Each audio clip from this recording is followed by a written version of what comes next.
The heroes of Adventure is Nigh are courageous, mighty, and cuddly? Well, now they can be. Mortimer, Dabarella, Grinderbin, and Sigmar Iceblood are available in plushie form, each with their own adventuring accessory. Display them, hug them, or have them perform in your very own Adventure is Nigh fan fiction. We don't need to talk to every NPC. Yeah, instead, let's make a quick and decisive plan. Get your Adventure is Nigh plushie now at sharkrobot.com or click on the link in the description. And for a limited time, you can buy all 4 at a reduced cost. I'll try the path the Dungeon Master intended me to. Oh blimey, this time I won't use deception.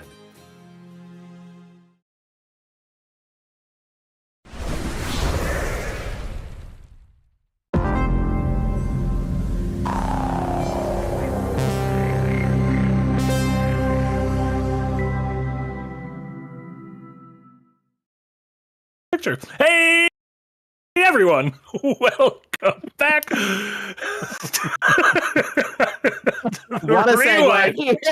the Rewind Podcast, episode number 20 for Tuesday, April 29th, 2025. My name is Marty Sleva, and I am joined by Darren Mooney, Jack Packard, and producer Eric for an episode that's just chock full of things to talk about. We saw Sinners. That's going to be our main topic we're going to talk about. We saw Until Dawn, the latest video game adaptation. How long has it been since we discussed a video game adaptation on this show? If you Minecraft. 2 weeks. Yeah, I think it was 2 weeks last episode. We talked about the Minecraft movie. Yeah. Darren is also hot off the presses of seeing Thunderbolts. And so maybe we'll get his non-spoiler takes, just a little sprinkling before obviously next episode we'll have a deeper discussion on it, and then all kinds of stuff we've been watching, TV shows. TV's good right now, guys. Movies are good right now. Things are good. Yeah, people made some good stuff. What 3 weeks can do, what the shift from like the dumpuary month that is now March into April can do for the existence of cinema. Yeah, no, cinema, television, video games. Like there is so much gold right now to be mined. It's great. I feel like mined. You say? Did you see they're re-releasing Minecraft in theaters in a few weeks, and it's gonna be like Mamma Mia screenings. Yeah, I feel like it's hitting a Morbius moment. Yeah. Where it's going to go over that cliff. Remember when Morbius re-released? And I think like by then people aren't going to give a shit anymore. Did I just stop you there? The way that you say it's going to go over a Morbius cliff, as if Morbius was like performing perfectly well until in a fit of hubris, Sony flew too close to the sun. And we're like, you know what? We printed so much money from this initial release of Morbius, a second release will really put us in the gold. No, that's how I remember it. The beauty of the Morbius re-release is that it flopped. And then Sony were like, one more time, that'll be the golden one. Yeah. Wait, 2 failures in a row is very funny. Maybe they'll like it now that they all say that they want to watch it ironically. Oh wait, they're also being ironic about that? Oh shit, we don't understand the irony. So wait, Minecraft is doing specific screenings where they are encouraging the children to yell? Yeah, it's like a purge-like scenario where it's technically lawless inside that theater for 2 hours. So. Anything you do to a chicken jockey is perfectly legal. I mean, like, part of me wonders, like, what is the difference between that and a regular screening of Minecraft based on, like, everything that I have seen about people who went to Minecraft? I will say, I went to Minecraft at, like, 10 p.m. on a Monday. Very good crowd, because it was just me. And I was very well behaved. I didn't feel at all creepy at 10 p.m. on a Monday evening watching Minecraft. I saw it at a fancier theater, a local art house theater, but I saw it on a weekend, chocked full of kids. Everyone did the screaming and clapping when the lines were said. No popcorn was thrown because we train in the hipster parts of town that I live in. We train our kids to be respectful, if a little cheeky. But the clapping, the cheering was there, and I did notice several people when the lines were about to happen raise up phones and start recording, hoping for reactions that weren't just clapping and cheering. But how do we feel about phones in a movie? And people taking pictures, and then people getting angry at people taking pictures, like people sneaking a shot of a screen. There was a big one this weekend with the re-release of like the Revenge of the Sith, which I'm sure we could talk about separately, where somebody was like, I'm just going to sit here and watch Revenge of the Sith and take pictures on my phone like I'm at a concert. And it's like, it is on Disney Plus. Yeah. You could do that in your own living room. It's been on DVD for like long enough to legally drink.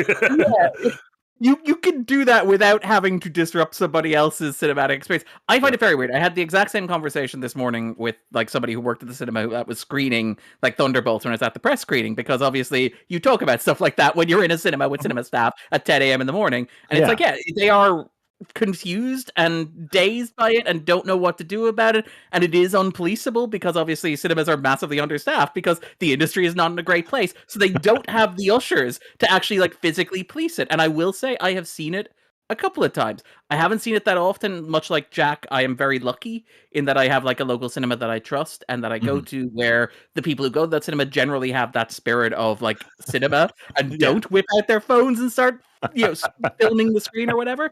But I have seen it once or twice when I've gone to like a premiere of all places, the most galling place. Because increasingly, and it's something, again, this is all inside baseball, sorry to bore people who are listening, but increasingly it is influencers and stuff like that. And there are fewer and fewer kind of like critics, fewer and fewer writers, fewer and fewer like of the old guard. I'm feeling I am one of the oldest people there, which is a strange moment for me. But I have seen people with phones filming the screen, which is bizarre. But it's retweeted by the official accounts. I was about to say, that's where it gets tricky, because I think the studios are like, great, this is free marketing. Please continue.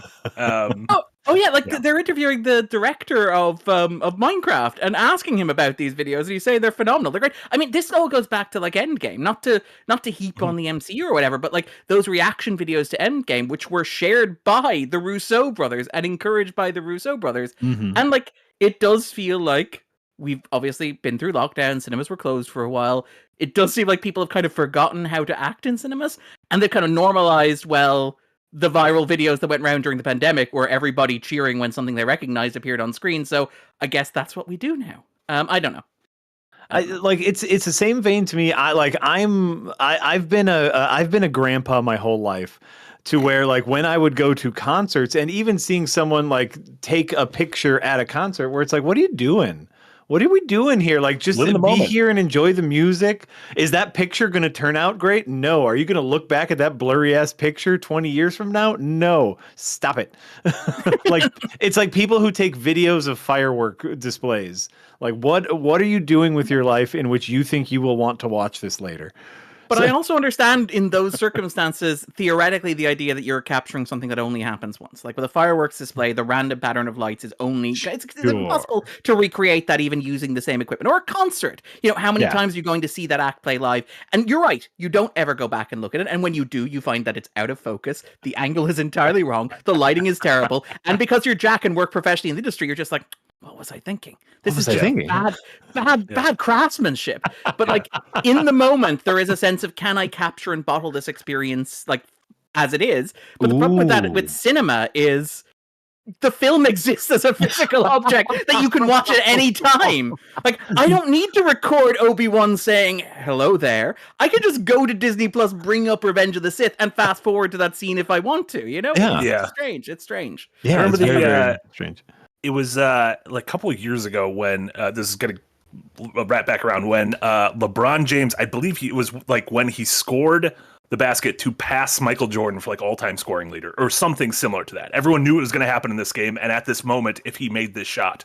And so he takes the shot, and there's a professional, there's a courtside photographer taking a shot of it's LeBron's back, and you can see the entire crowd looking at him as he takes it. Every single person has their phone out, except for one guy in the front row with his legs crossed watching, and that guy was Phil Knight, the founder of Nike, like Ben Affleck in Air, who like helped create the Air Jordan, and he's the only one who was like living in the moment of that at the shot, which I thought was like kind of beautiful. That he's the one guy who's like, no, I don't need to pull my phone out. I can just. Was he wearing gigantic sunglasses and a tracksuit at the same time, like Ben Affleck's character? Yeah. Yep. Matt Damon was next to him just for some reason. Eric, we don't shout out Eric in a book. Yep. Again, Eric, the fourth chair of the podcast, wonderful co-host, incredible. Look at that.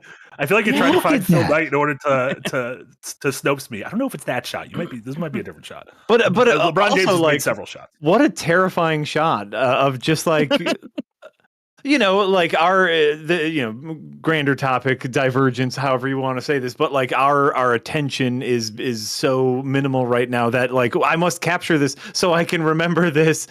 Yeah. and I need to remember this because I'm not paying attention because I'm trying to capture this. Yep. And again, back at the sports thing, that entire thing is filmed from multiple angles by professional cinematographers. You can go back and that is not like a fireworks display or even like a live concert. That moment is presumably, I don't know about sports ball, but I presume that if LeBron James is bypassing Michael Jordan's all-time record, that is going to be recorded somewhere where you will see the best quality image of that moment. The reason we know about it is because a professional photographer took an incredible shot of it. That's the only reason I know about it. Which is very funny. Yeah.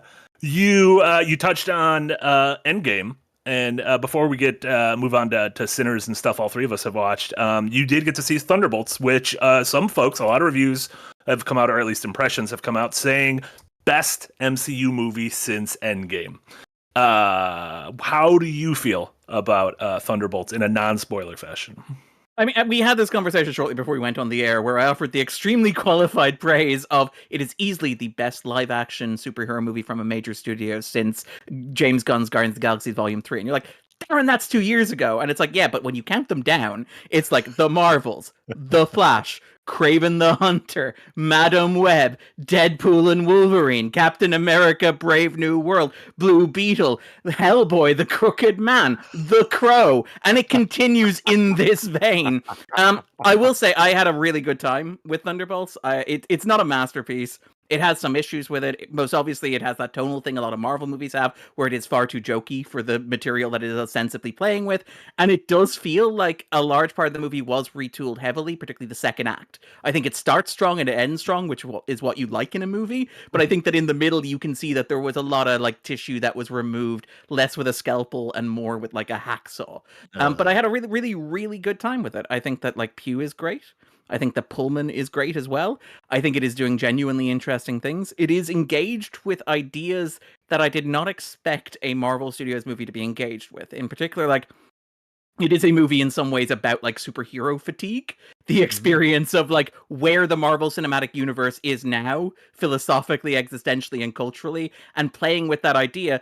But not just doing that in kind of a self-servicey, wanky sort of way, but using it as a metaphor for the movie to tackle bigger ideas like existential millennial ennui, this sense of like emptiness that you feel at a certain age, having not accomplished what you set out to do and living in the shadow of what came before, which is a very resonant, big, weighty, meaty theme. And also the idea of like the superhero as an expression of like American exceptionalism at a time where America is perhaps hypothetically working through a crisis of that very same idea.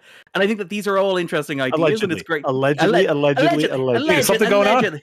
Yeah. There's been too many movies to watch. I haven't been outside or watched the news at all. Yeah.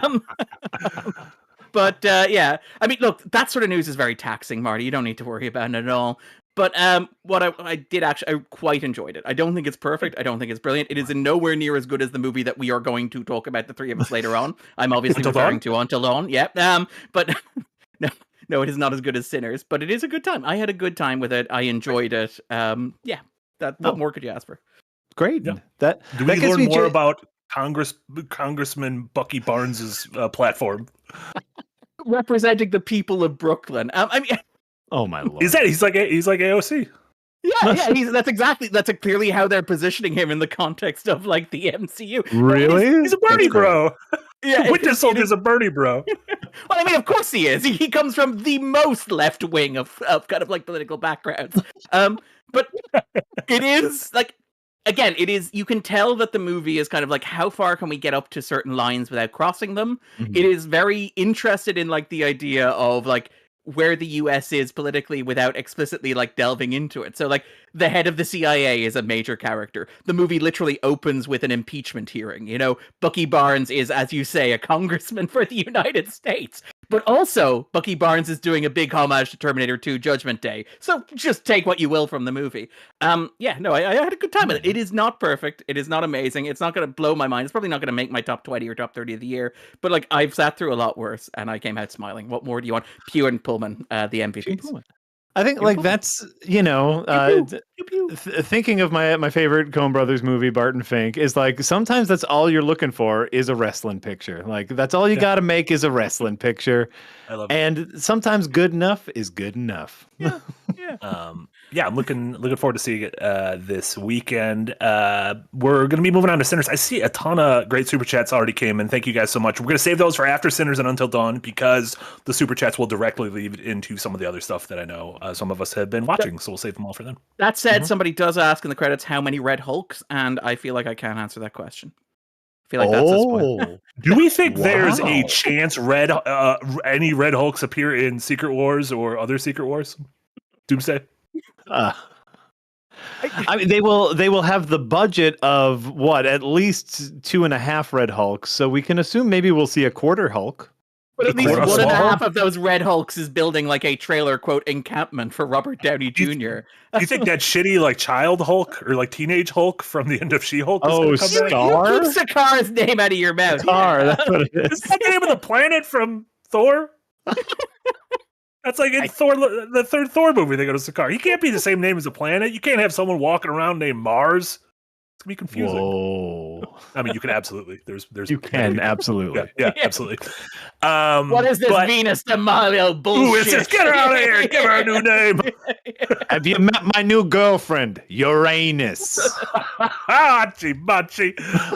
No jokes though, because we're talking about Sinner now, which is a very serious film by Ryan Coogler. Sinners is probably the big movie event of the year. I would say so far. I feel like it's gotten the most buzz, the most.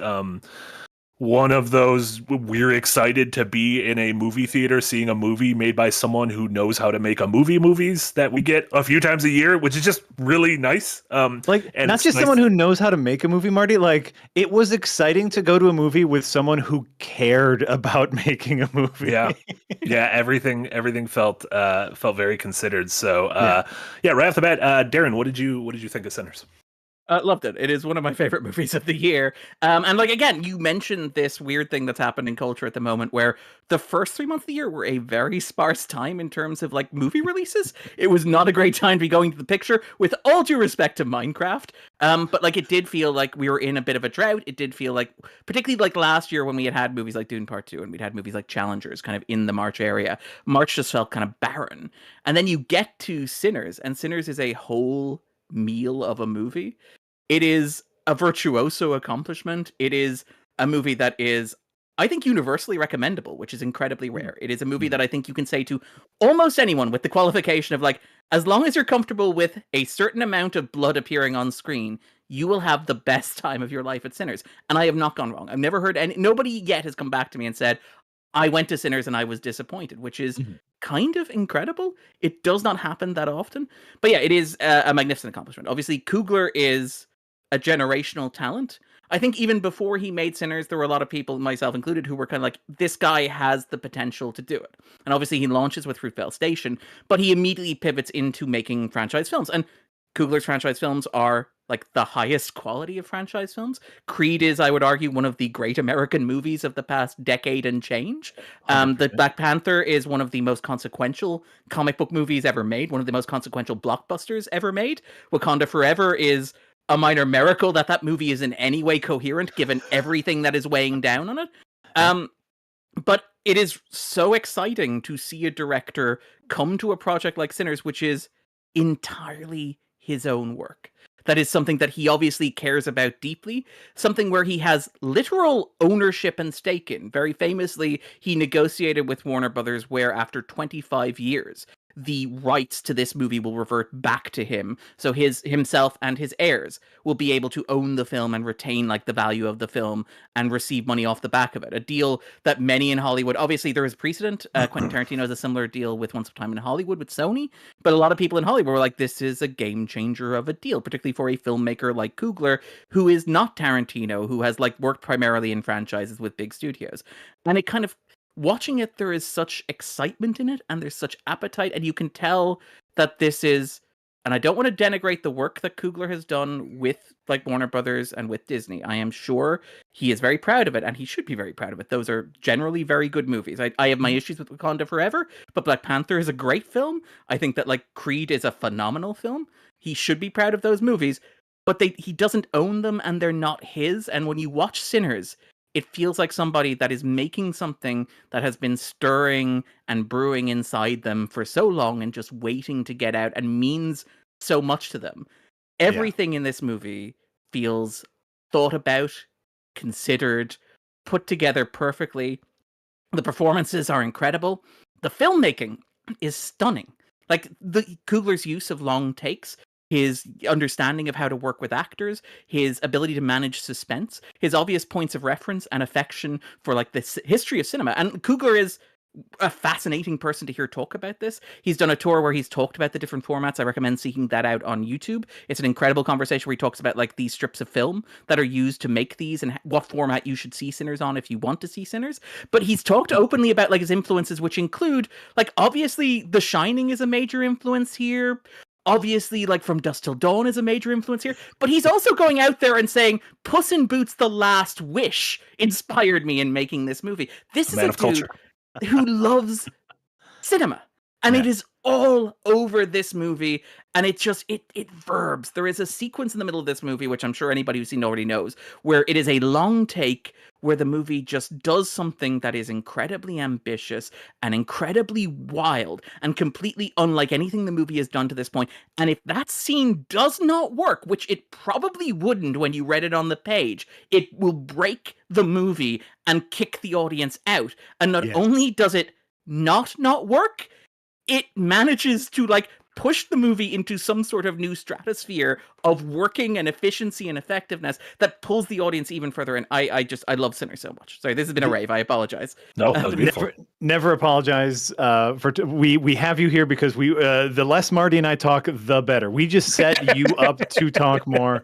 I want to get into that particular section like a little bit later because like I don't think it's necessarily spoilery as it deals with something that they talk about right at the beginning of the movie, which is this idea of like, you know, the artist as a conduit to your culture and to your heritage.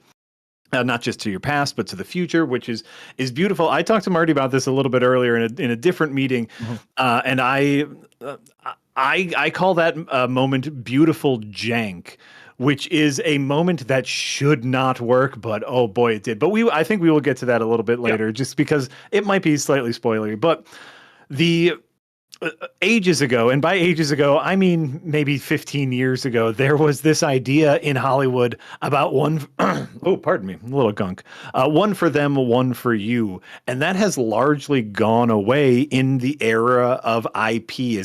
That's the only thing that sells is IP. You no longer get one for you. You have to do one for you that is also one for them. And so we get our Creeds or we get our Black Panthers where it's like, yeah, I'm making this for me, but it's also for them. And this truly feels like, hey, y'all owe me. Let me do something that is just me. And it's so glorious. You feel it. The audience feels it. And obviously the audience feels it. The audience felt it so much. A lot of the coverage of this movie was, well, it's doing okay, but isn't it weird that it's doing okay? No, it's not. But also like its second weekend drop of just 5% in the United States and climbing in the UK and Ireland. And I've seen this movie a couple of times with Irish audiences, and it's great because you can tell. Slight spoilers for the movie. There is a quote unquote. Who do they root for? The bad guy. They root for Remick. They're like, finally, we're seeing some representation on screen. Finally, there's somebody who embodies the Irish experience, played by a British actor. We're not going to get into that. But no, there is a post-credit scene in the movie, and I know a couple of people who like walked out when the credits started rolling, got really angry they missed the post-credit scene. I will say, as I went to see it like a second and a third time, more people stayed, which indicates that more people had been told to stay, which indicates that this is a word of mouth hit, that like people are telling other people about how good this movie is, which is just incredible. It's always great when it breaks out of like the bubble of, as much as I love us guys, but when it breaks out of the bubble of like the three of us yelling about how great this is on a podcast, you know? Yeah, and the thing is, it's also, I think, like Nolan's movies or like Tarantino's movies, it's also just extremely fun and watchable. It's not just, you know, The Brutalist is this like expertly crafted thing that has kind of a buried entry because it's 3.5 hours and like it asks a lot of the audience. Whereas this is like a the most elevated popcorn movie I can imagine.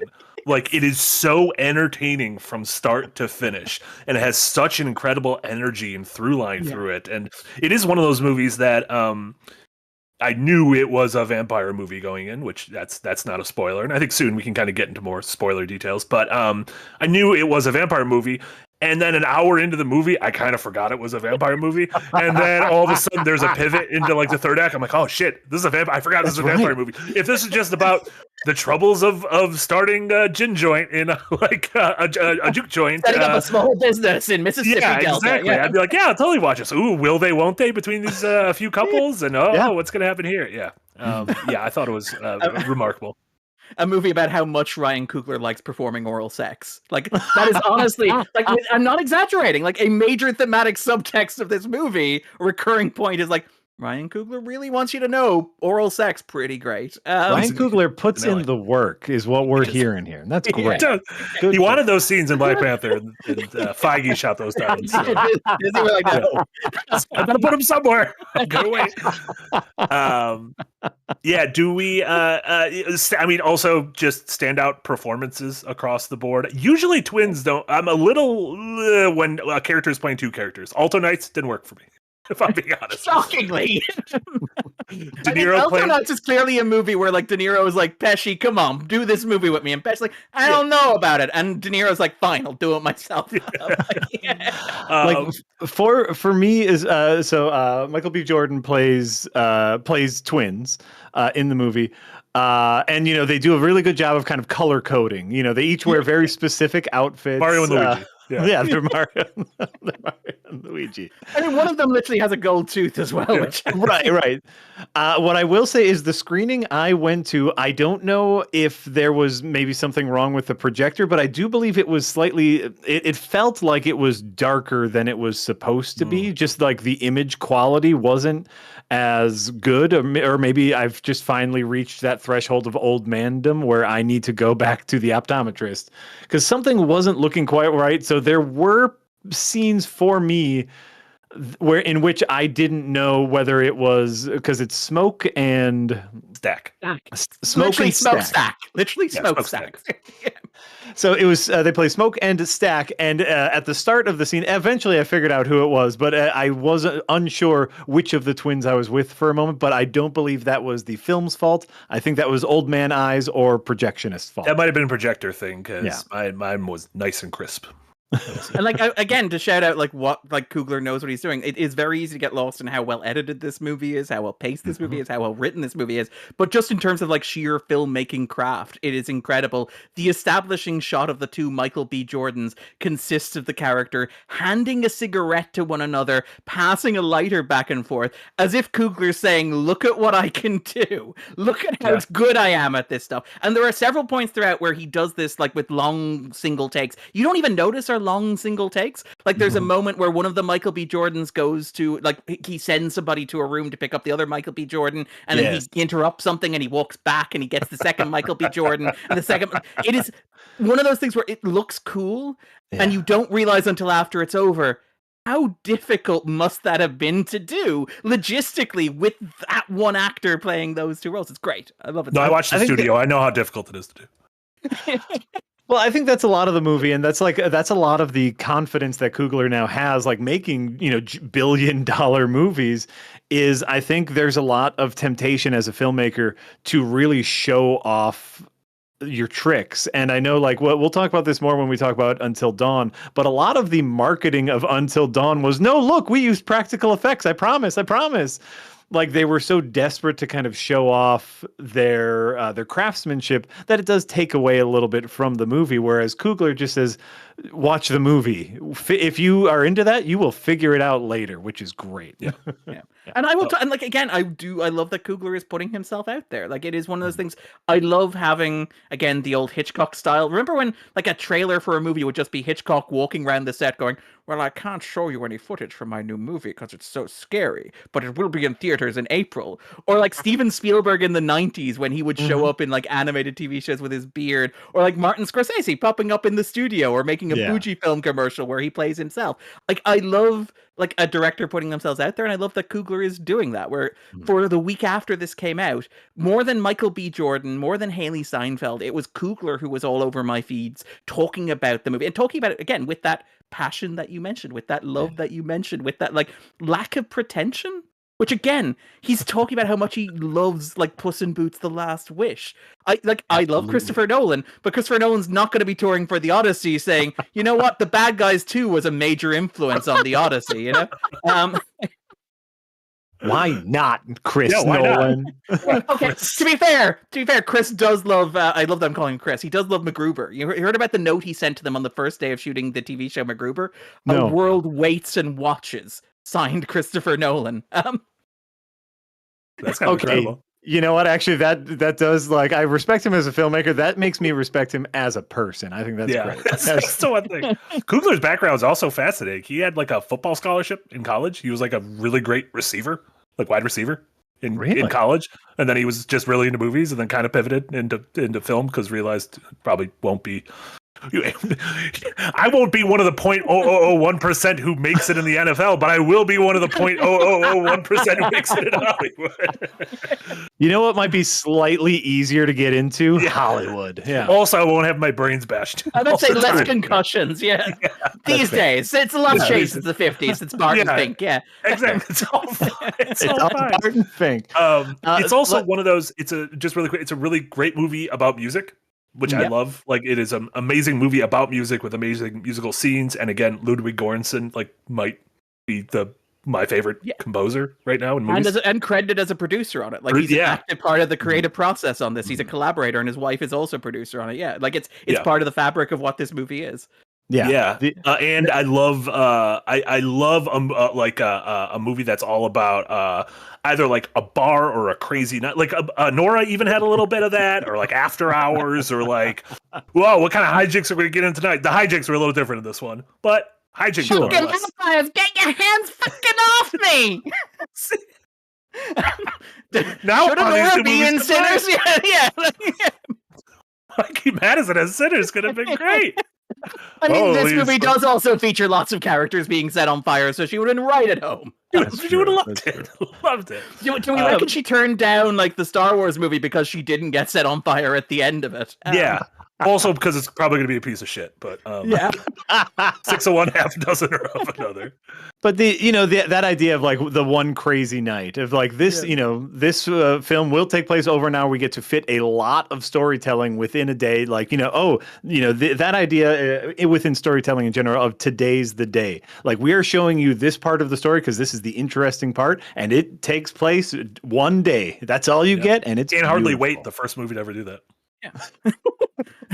I think canonically, I think like there are books written about it. I mean, I do love that this movie, as you mentioned, we use slight spoilers. It is a vampire movie. The vampires don't show up until an hour into it. The first hour of this is just Smoke and Stack wandering around the Mississippi Delta, immersing you in like the culture and the mood and the people and the music and the dynamics. And it's scenes of like Delroy Lindo's there and Haley Steinfeld's there, and it's like it is so much fun that I would just watch like the Richard Linklater version of this movie, which just ends with them watching Sammy play, and that's the end of the movie after 70 minutes. And I'd be like, that was a pretty good movie. And then Coogler's like, but wait, but what if? Like, but I also really like horror, so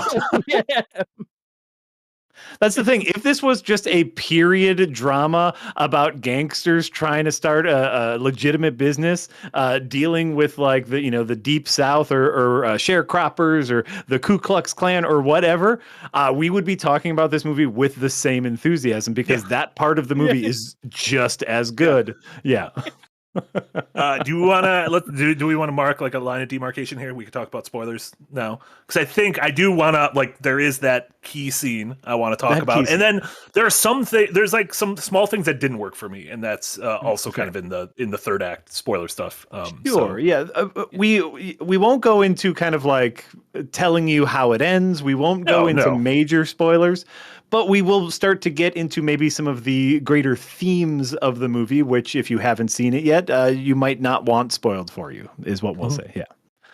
Which obviously like the big overarching theme of the movie, which they very explicitly state, which I like because sometimes I'm thick, which is just kind of like, stolen heritage, lost heritage.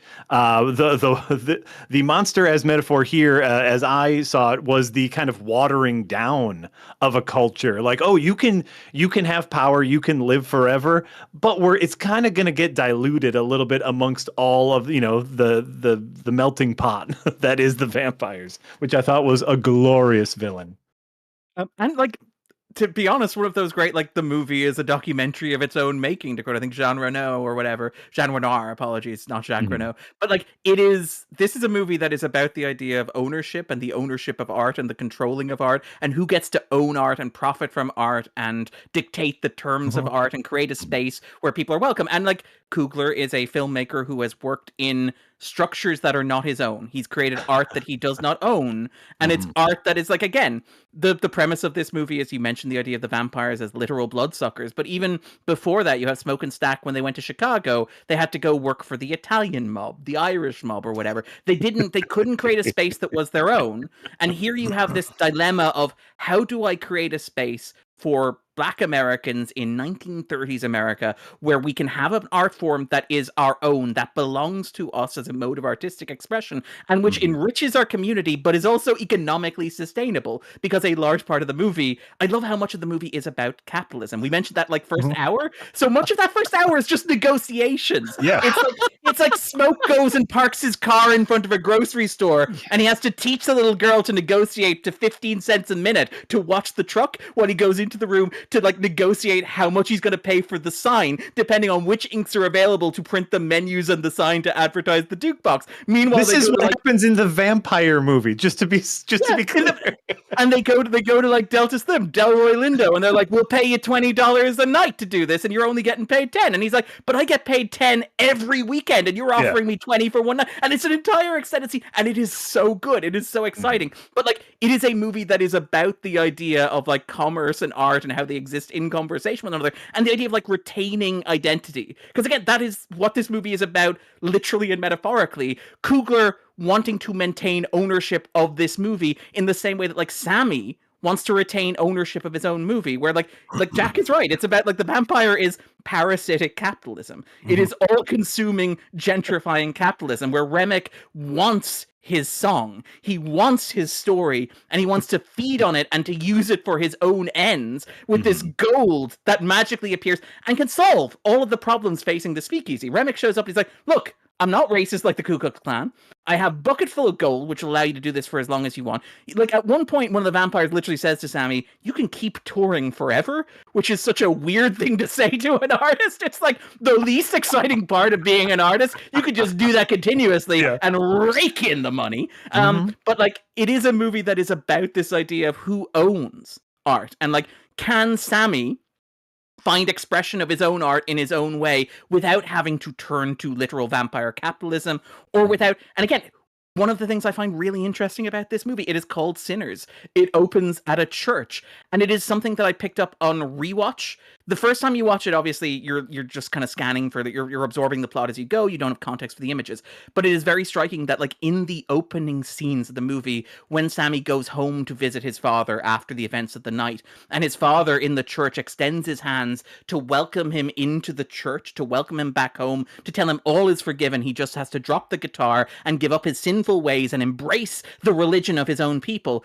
The camera cuts frantically to Remick with his arms extended, and having seen the movie twice, Remick is making the same offer from the different side. The father is saying, "Come and be part of the church. Come and be part of this. Give up your identity to the church." Remick is saying, "Give up your identity to capitalism." And so there is this kind of, like, interesting, like, it is so complicated and so fascinating, this navigation of artistic identity, which, I don't want to psychoanalyze Coogler. I'm sure Coogler is very happy with his relationship to Disney and to, like, Warner Brothers, but it does feel like the kind of film that somebody might make if they had, like, just had to spend a decade plus navigating that sort of, like, capitalist structure where you do not own your own work and where you are subject to the canon and the scripture and all of these external impositions on what you want to do and how you want to do it. Like, without getting into spoilers, like, Smoke's final scene in this movie feels like a scene that should have been in Black Panther, but Disney would never have allowed to be in Black Panther. There is such a catharsis to this movie. Like, you joked about the oral sex stuff, but there is, like, Coogler's like, this is stuff that I have thought about for years and I wanted to express in my art, and I have not been able to, or at least that's maybe the vibe that I get from it.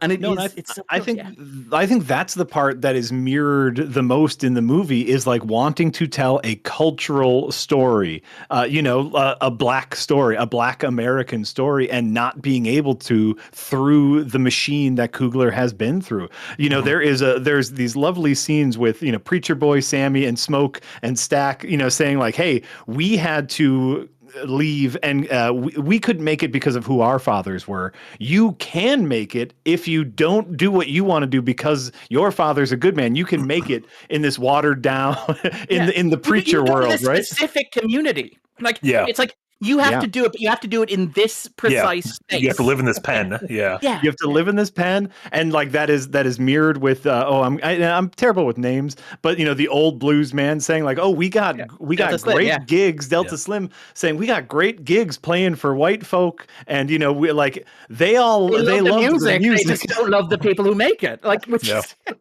Which is like, to say that coming out of the Disney machine is damning.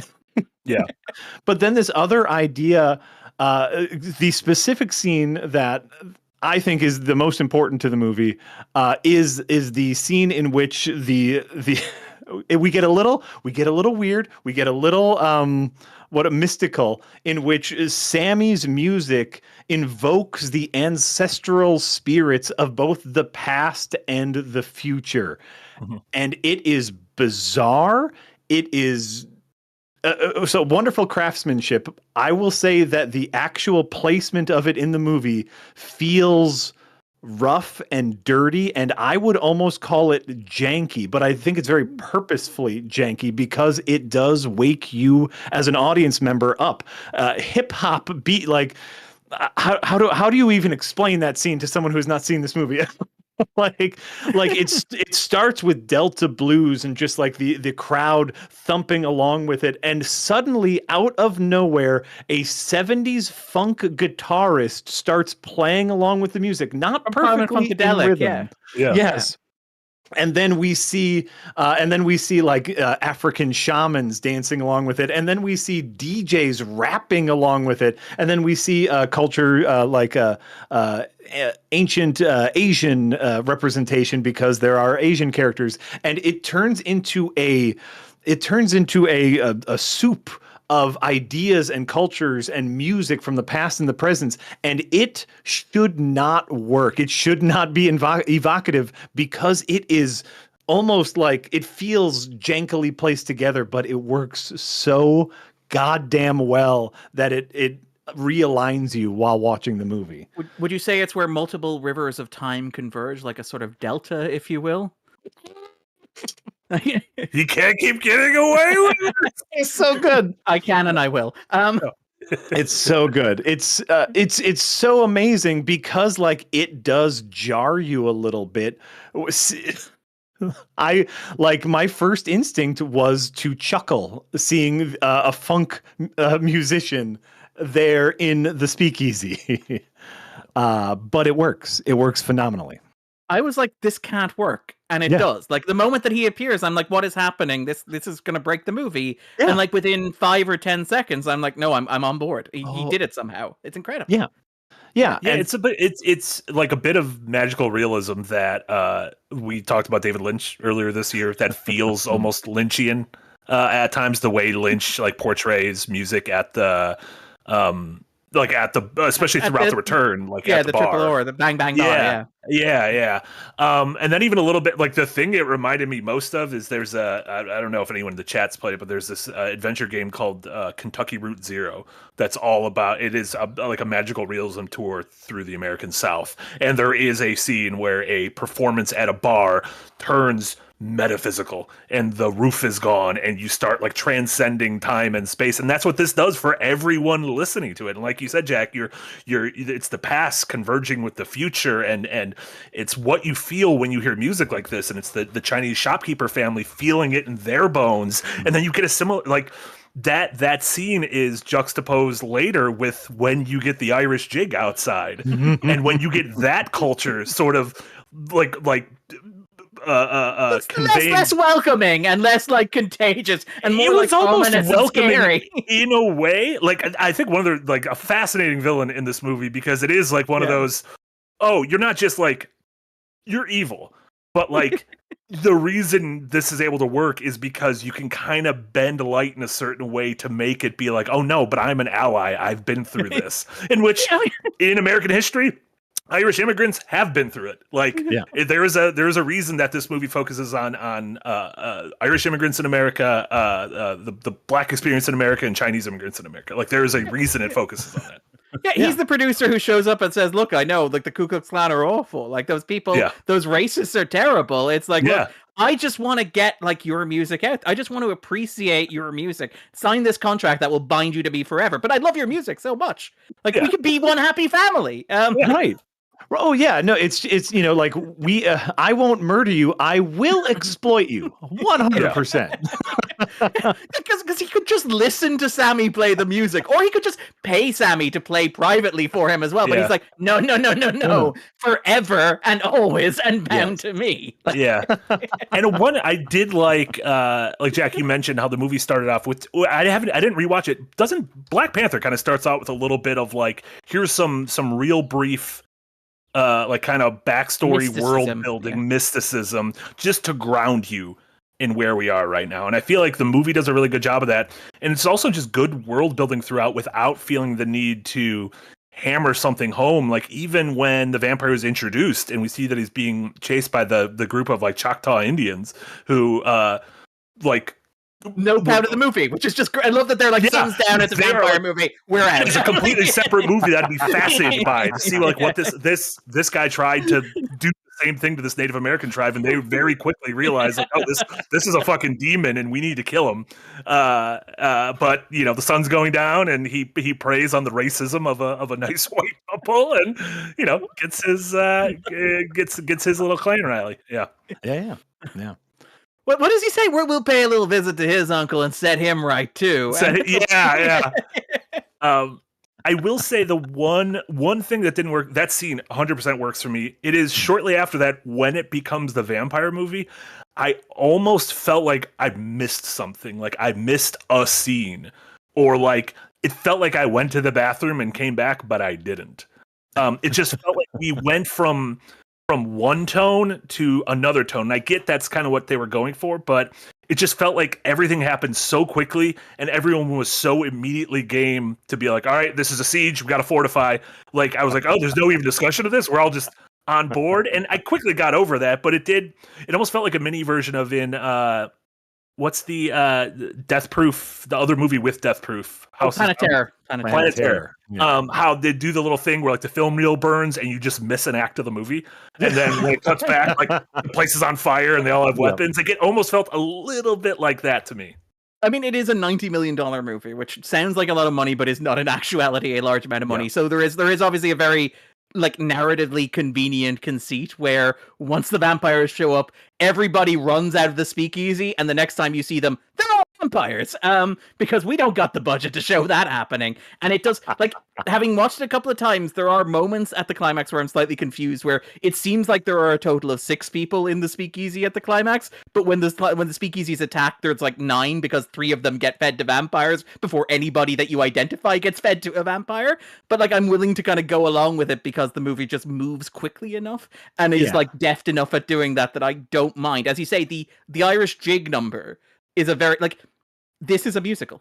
And it is very effective at communicating narrative points through music. So I don't need to see the like 100 extras who were dancing during the dance scene get like covered in blood or whatever that was outside the budget of the film. I just need to cut to them dancing an Irish jig outside menacingly. And I'm like, I get it. I'm willing to go along with this. No, Casey in the chat says, I get what you're saying, Marty, but to me that transition was a very Black American thing. In scary movies, white characters continue to question the obvious while Black characters just get with the program. Listen, in that case, all right, yep. I'm on board for that. I like that. Right, like that was, a lot of horror movies do spend a lot of their meat is in the is this really happening kind of conversation. And I think that's one of, as someone who watches a lot of these movies, that was one of the things I really enjoyed and appreciated about Sinners was we know these are vampires. Great. It's a vampire movie now. We don't have to have this conversation. Yeah. I do also appreciate that, like, they do the red herring of, like, what if it's Hake? What if it's another supernatural thing? So at least, Sure. so, like, that does the nice short step of getting you, okay, they accept the supernatural. The only minor step they have to make here is vampires. Like, I think it's also telling that when they get ready for to defend themselves against these vampires, which again, an incredible scene, especially when Cordenbread wants to get back in, like, whoa, just such a great scene of like, oh, if you want to get in, just walk your ass in. Why are you asking for permission? But the small thing of having the pickled garlic as like like the scene from The Thing to see who's infected or not. Such a Delroy Lindo doing, like, again, the big comic thing as well. Like, this is a funny movie. Like, it doesn't have like the one-liner every 5 minutes like a Marvel movie does. It has the comedic character, which is how these movies used to work, where Delroy Lindo is just consistently funny, but also really dramatically capable as well. That moment where he does eat the garlic, he goes, oh, that Irish beer was pretty bad. It's just great. No, and like to see, like, I had a relatively packed theater watching Sinners, and to hear people laugh along with the funny bits and then get very tense and quiet during the tense bits and be scared during this was one of those, hey, movies are meant to be shown to a large group of people, and that communal reaction is part of the joy. And Sinners hits all of those points really, really well. Like, there is a moment in this movie where one of the characters, like, invites the vampires in like a highly charged emotional moment that is entirely earned in the context of the narrative. But when that happened at, like, the first screening I was at, the woman sitting next to me put her hands to her mouth and said, "No!" As, like, which is like, but that is like perfect movie going experience where you as an audience are so into the action. You're like, don't do that, you stupid character. It's great. I love it so much. Yes, absolutely. Yeah, just a really, really great movie, top to bottom. Like you said, a really great theatrical movie. Highly recommend. If anyone hasn't seen it yet, see it in a theater. Yeah. It's a bummer that it's being taken out of IMAX screens for Thunderbolts. I mean, Thunderbolts sounds like it's pretty good, but it's just like this feels like Sinners. Like I like Thunderbolts, but it's no Sinners. Like this feels like a thing that should be able to ride through the summer. Hopefully they'll bring it back. I also want to see it in IMAX because my local theater doesn't have an IMAX, and I would love to see it in the way it was shot. Because it was gorgeous. Coogler now is just. I am. We've talked about before. Wakanda Forever to me, like, understandably was a bit of a mess given everything, so I think he did the best he could with that, but this feels like one of those, like, oh, I knew you were an incredible filmmaker, like this is like a next level, like he is now in that stratosphere of younger filmmakers like Jordan Peele and Rian Johnson and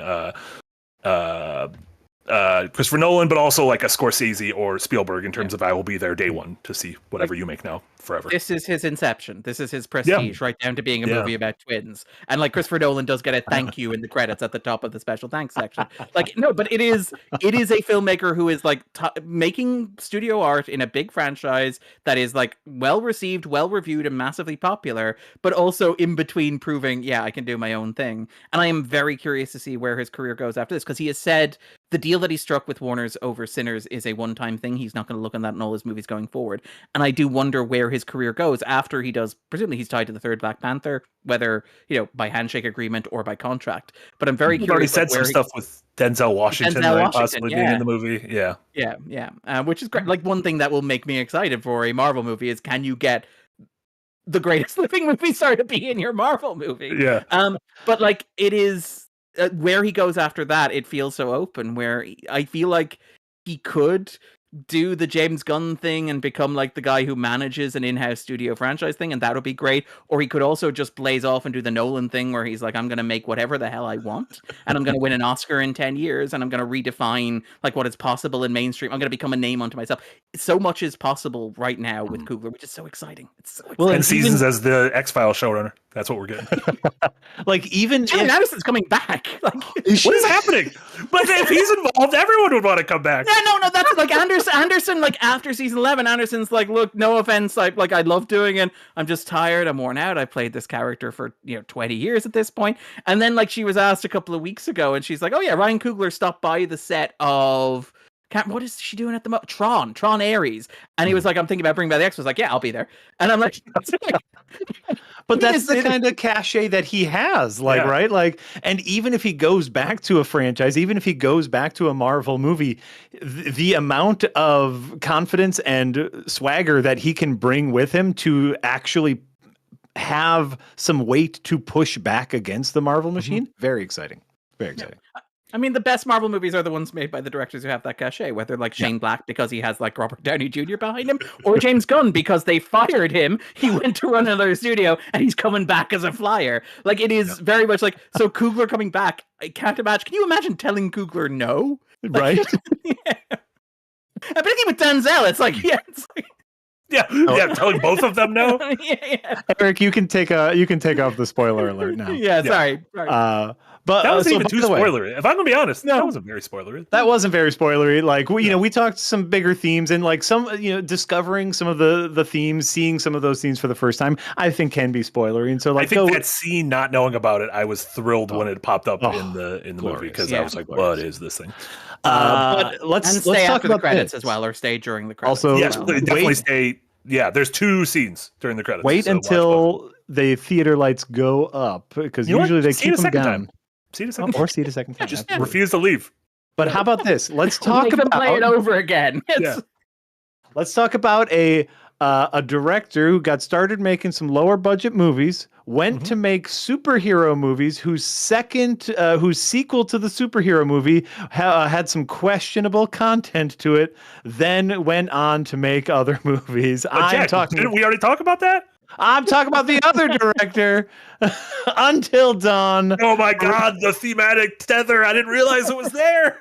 If you think about it, right? Shazam and They are Shazam two 2. sides of the same coin. Like, it is very much. I think somebody, I think maybe Aaron Van Seger could put it out to me. It's like it is the two sides of the same coin. Inside me, two wolves battle: Ryan Coogler and David F. Sandberg. Yeah. Where Sandberg is like a representation of what Jack said, which is now you just make one for us, and after that you get to make one for us, and after that, one for us. Another one for us, please. Another one for us, please. Yeah.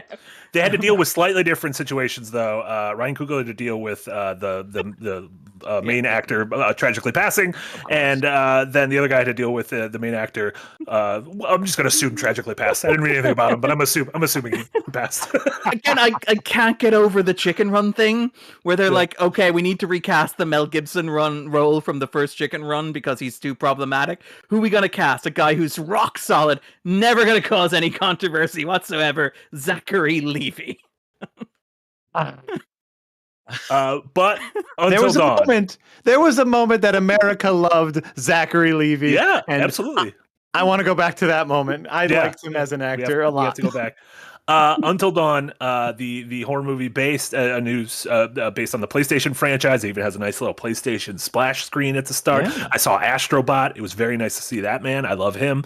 I recognize two people who look like Bella Ramsey and Pedro Pascal, I think. Yeah, I think they're going to turn that into a game. I heard they're going to turn that into a game. Jack, let's start with you. What did you think of the film adaptation of Until Dawn? In the great fight, this is something I posted online the other day. In the great battles of my youth, of which do you prefer, Friday the 13th or A Nightmare on Elm Street?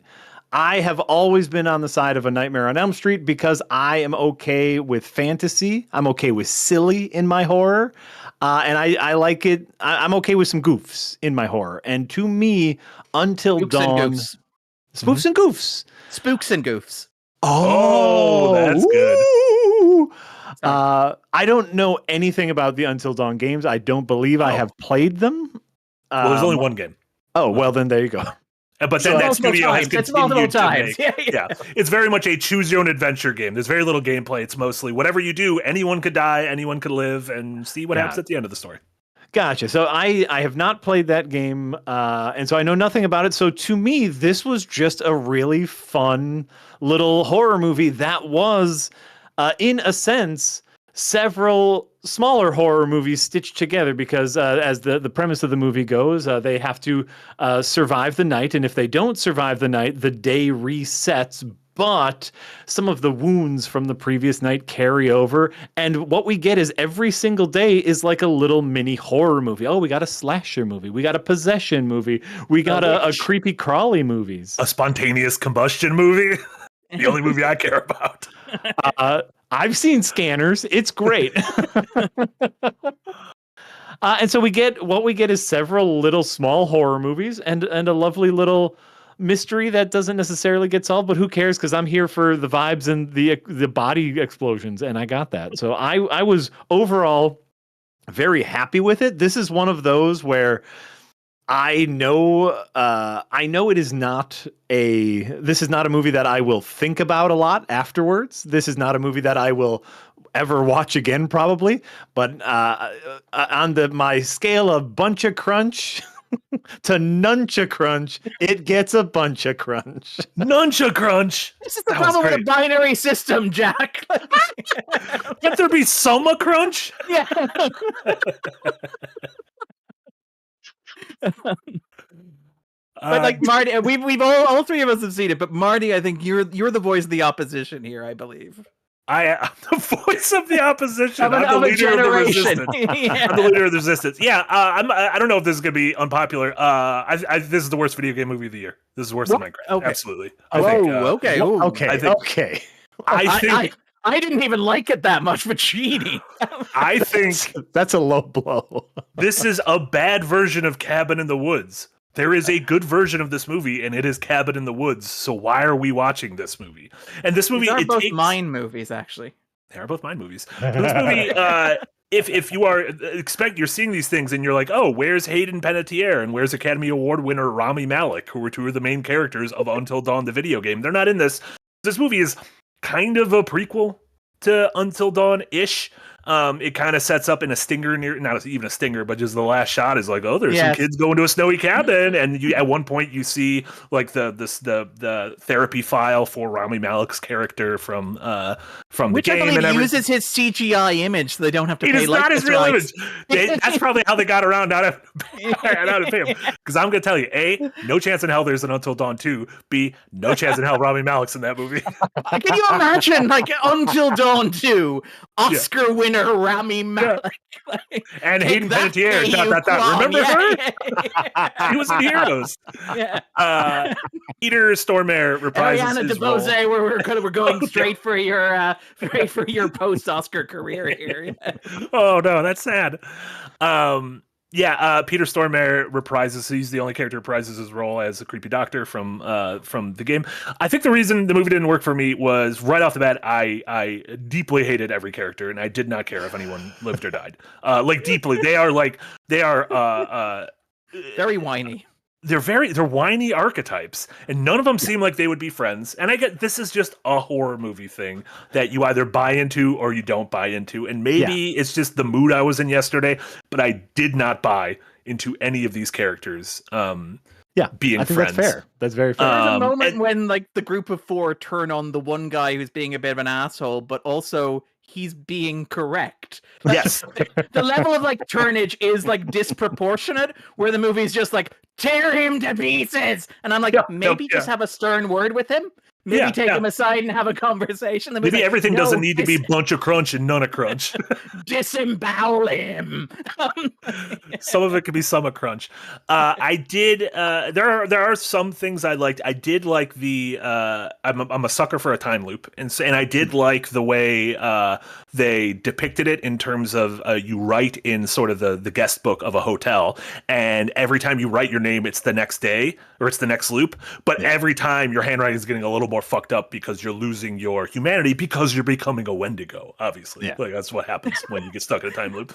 How come Groundhog Day didn't end with him becoming a Wendigo?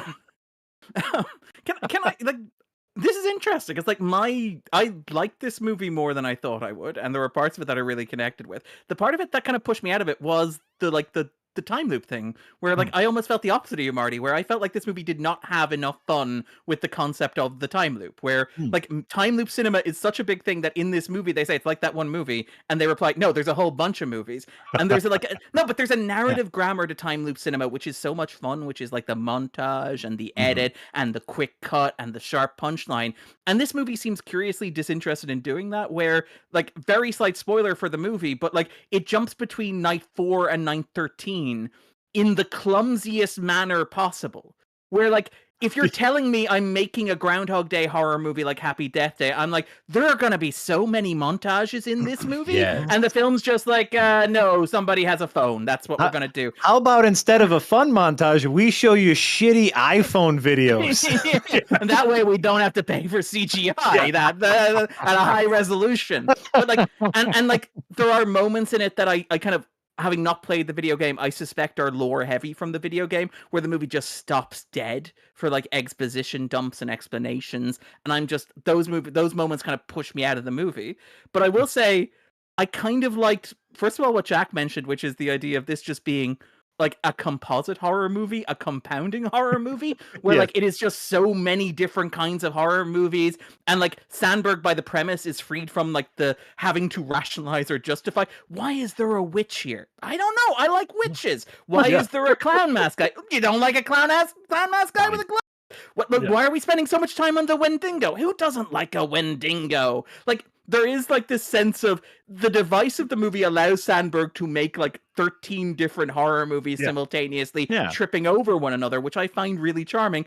And like, there is this thing in modern horror, like trauma core or trauma core, if you want to get like pure Jamie Lee Curtis, where every horror movie has to be like a metaphor for trauma that has been passed down from generation to generation or carried over, whatever. And there are points where like I think there are good examples of this, like Get Out is a great example of this. I like the David Gordon Green Halloween reboot, for example, that spawned it. I think like, you know, there are plenty of good examples of this, but and Candyman, the Candyman movie, Nita Costa's Candyman, is like a really great example of like the meta version of that, which is like, what does it mean to like package and commercialize your trauma in order to sell a horror movie? But like there is a point where it reaches self-parody, where I think like the Woman in the Garden or The One in the Yard recently is a great example of that, where that is just a movie that cannot support the weight of the trauma that it's trying to just pile on top. And I kind of love that like Until Dawn feels like a parody of that, where it is kind of a very millennial horror movie, where the thing about like the millennial generation is that you experience this once in a generation calamity like once every 3 years, where it's like, oh my god, it's the greatest recession since the Great Depression. Oh my god, fascism is coming back. Oh my god, it's a global pandemic and we're locked down. Oh my god, forget about that first recession. This is really the greatest recession since the Great Recession. And like Until Dawn kind of captures that sensation of the idea of like being a young person is just being repeatedly traumatized by random events that make no sense whatsoever, but just keep compounding on top of each other, while an older baby boomer looms over you and says, why aren't you getting out of the house more? You should be moving more. And like, there is a moment like at the end of this movie, without getting into spoilers, where like a character sits down and starts to psychoanalyze the movie in this very pretentious way, where he explains what all of the monsters mean symbolically, and the movie just Martys him. The movie is just like, Marty, you are going to be so happy with how this scene ends to the guy. And I'm like, this is fun. This is clever, and this is fun, and this is playful. I wish the movie, I think that it doesn't do the time loop well. I wish it did the time loop better. Yeah. I think that it gets too stuck in lore. I do think the first time loop is far too long. Like the first time loop is like half the movie. Yeah. You should be like hitting that like in 20 minutes so you can get more in before you have to end. But I had a decent time with this, going in with low expectations. Yeah, I think you're right. Like the first act is a little heavy, and the last act also feels a little heavy, but not heavy in the right ways, where, you know, like they do kind of hand wave a ton of lore, which at the end of the day I'm going to be okay with because I saw some cool guts and stuff, but like the movie literally says, "Oh yeah, I guess it matters," or whatever. It's over. Movie's over now. I mean, the thing about it is like the premise makes no sense whatsoever if you stop to think about it, and that's fine in a horror movie. The problem is the movie keeps stopping to make you think about it. Like the movie's like, what if we explain the I'm like, there is no way you can explain this process that will make it make sense, and I don't need you to do it. So just keep moving. And it does, like, it dips its toe in a lot of really fun, like, I'm assuming, having not played the game, that a lot of the fun in a game like this is kind of that discovery period of like, oh, this might mean something, this bit of lore might mean something to the story. And I do think that the movie does a good job of like I found a memo and it has this date on it. Ooh, oh, here's a badge. Ooh, this is going to be useful later on. It's like, yeah. Maybe in a video game, yes, that would be like the red key card that opens the red door or whatever. But yeah, they spent a lot of time on stuff like that, and then at the end, we're just like, yeah, I guess it doesn't matter. They survive or they don't or whatever. Yeah, I will say the thing I kept coming back to is they spent a lot of money on practical effects, and the gore is very fun. Like there's specifically just spontaneous human combustion, and it happens the first time, and you're like, that was insane. And they're like, no, we bought this machine that can blow up a dummy, and we need to get our use out of it. And they blow up so many dummies, and it's so good. It's so good. The same dummy multiple times in one sequence, which is just great. Like, beautiful. Absolutely beautiful. No, they're like, and so to me, Until Dawn, like, this is, and I feel really bad about this, as I am a champion of going to see movies in a theater. Maybe wait till this one comes to video on demand, watch it with a bunch of friends, and have a good time watching people explode. Yeah, summer crunch. Also, I want to say really quick, Darren, your explanation of millennial trauma was incredible, but in my mind, you were working backwards. You were like, fascism, recession, COVID. I'm like, all right, everything's good. And then you're like, oh no, you're working forwards because we have fascism again and recession again. Oh, no. And then fascism a third time. I thought we were getting further away from the present, but no, we're getting closer. I hated that. That guy in the clown mask just keeps coming back. That was you hit us with the pincer there. That was incredible. Temporal pincer. The temporal pincer of trauma. Beautiful. Yeah, I don't know what else is Jarvis, by the way, is definitely playing the Tom Hardy role in like the Odyssey, right? Oh my god, yeah, right. Star of Warfare, which we can chat about soon because you saw Warfare, right, Darren? I did. I really enjoyed Warfare. Well, enjoyed is a strong word. I appreciated Warfare. I loved my bunch of crunch while I watched American soldiers occupy a family's home for no reason. Sitting there with my little American flag and my little baseball cap. All right, let's. I'm going to get to the super chats now because then a lot of the super chats will veer us off in various directions of things we've been watching. Foss, right off the bat, thank you so much for a £5 dono. Said, finally got around to watching Andor, and oh my god, I wish more Star Wars was like this. It's nice to see the Empire and other politics explored properly. Andor's really best good. show of the year. Best show of the year. Andor's just really good. I loved Adolescence. I am pit-pilled now. Thank you, Marty, for that. Yep. I love we The Last of Us is on. I love Severance, but yeah, Andor is show of the year so far. Yeah, so far. And I'm just it's Tuesday tonight. I get 3 episodes of Andor. I get like a Star Wars movie tonight. Yeah, bunch of crunch. A whole bunch of crunch. Jack is now Star Wars agnostic. It's fine. We're not going to push this on you. I don't want to be one of those. Jack, if you ever want to watch Andor, that's great. If you never want to watch it, that's fine. We're not going to push you towards it.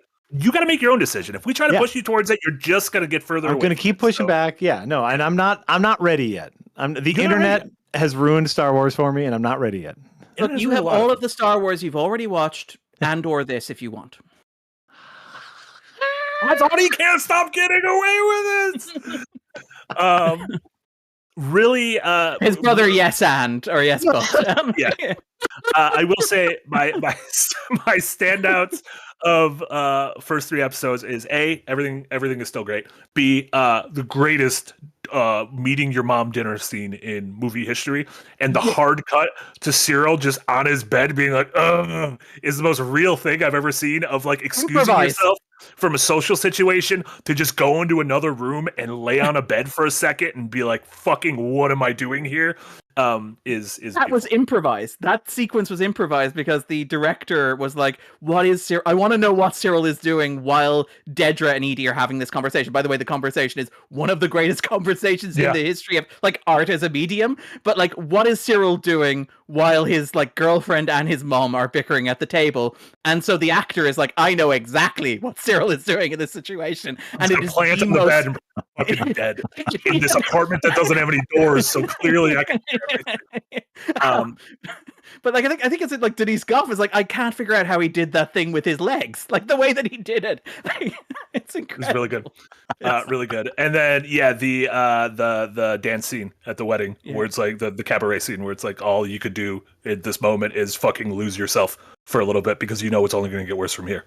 Really beautiful stuff. Just Something I'd never seen before in Star Wars. Like I will say, when I got and Disney obviously very confident about this, sent it out like a full month before it released, and sent out the entire season a full month before it released. But like I remember when I watched the opening 3 episodes, that closing shot, and it is a minor spoiler for the show, but it's out of context, so like I won't discuss what's happening while it's happening. But Mothma, who's played by Genevieve O'Reilly, is dancing on the dance floor to like a techno EDM remix, and we are cutting across everything else that has happened in the episode, which, as you might guess, for Andor, a show about the rise of fascism, is like horribly scarred people recovering from the worst things that have happened to them, while she's dealing with like her complicity in a horrendous act involving somebody that she thought was her best friend. She is on the dance floor just losing herself to this EDM dance. Intense close-ups, her hair swinging wild. She's like in Lars von Trier's Nymphomaniac or whatever, and the camera just cuts to black and the soundtrack just drops suddenly. And it is the most incredible, jarring, and unsettling editing choice I have seen in Star Wars possibly ever. There was a real moment where I was watching it and I was like, I did not know that this was part of the visual or oral language of Star Wars. I didn't know that you could do Star Wars that did this. I didn't know that, like, obviously you can do indie movies that do this or whatever, but I did not know that, like, this franchise was willing to do something that feels this uncomfortable. I was blown away by it, and I spent like weeks thinking about it. It's incredible. you gotta find. We gotta find people who don't give a shit about something and let them make a thing. That's the secret sauce. Jack should make the next Star Wars movie. That's what we need. We need someone who's so burnt out and tired of something and be like, you know what, I'm gonna fucking do it, but I'm gonna do it my way. It's so tough, right? Because it's like you can say both. It's like we need someone who hates it, but then you get Zack Snyder's Superman. Or you can say, oh, we need someone who loves it, and then you get Jon Favreau's The Mandalorian. And it's like it's both. It's both and all, and it's just like it's too much. I'm out. Yeah. Just out. It is very much like Nicholas Meyer's work on Star Trek, the next Star Trek, The Wrath of Khan, where he was like, Star Trek, that's a TV show, right? But you'll give me money to make this movie? And it's like, yeah, sure, we'll do that. And he's like, fantastic. And it's like the movie that redefines Star Trek for the next 30, 40, 50 years. It's incredible. Yeah. Or 40 years at this point, yeah. I didn't know that was the story. It was a similar thing of a guy who was very agnostic towards a brand and being like, I'll fucking make a movie in there if I can make something else. Yeah, well, he was very much like, once it was pitched to me that it's Horatio Hornblower in space, I was like, I get it. And it's like, and you can tell because you watch it and it's like bagpipes and like tin whistles, and like his first, like I had such a big fight to actually get them into military uniforms on the show or on the movie because the franchise didn't do that before. Mm-hmm. It is so fascinating. Now, obviously he had like Harv Bennett, who wrote the script, who was a massive Trekkie, but he had this whole tug of war behind the scenes with like Gene Roddenberry, the guy who created Star Trek, where Roddenberry was convinced that he was like ruining Star Trek. He was betraying Star Trek. He did not understand Star Trek.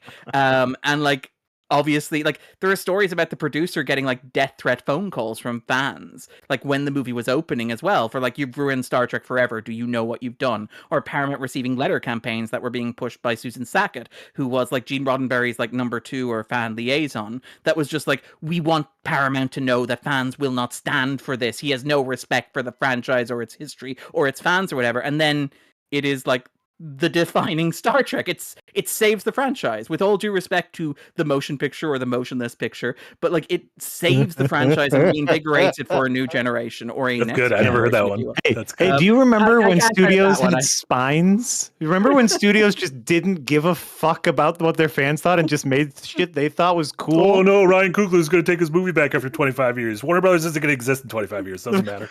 I mean, but that is the argument, isn't it? That's the reason why they made the deal. That's according to some studio insiders. Like the Warner's like, joke's on you. Studio won't exist then.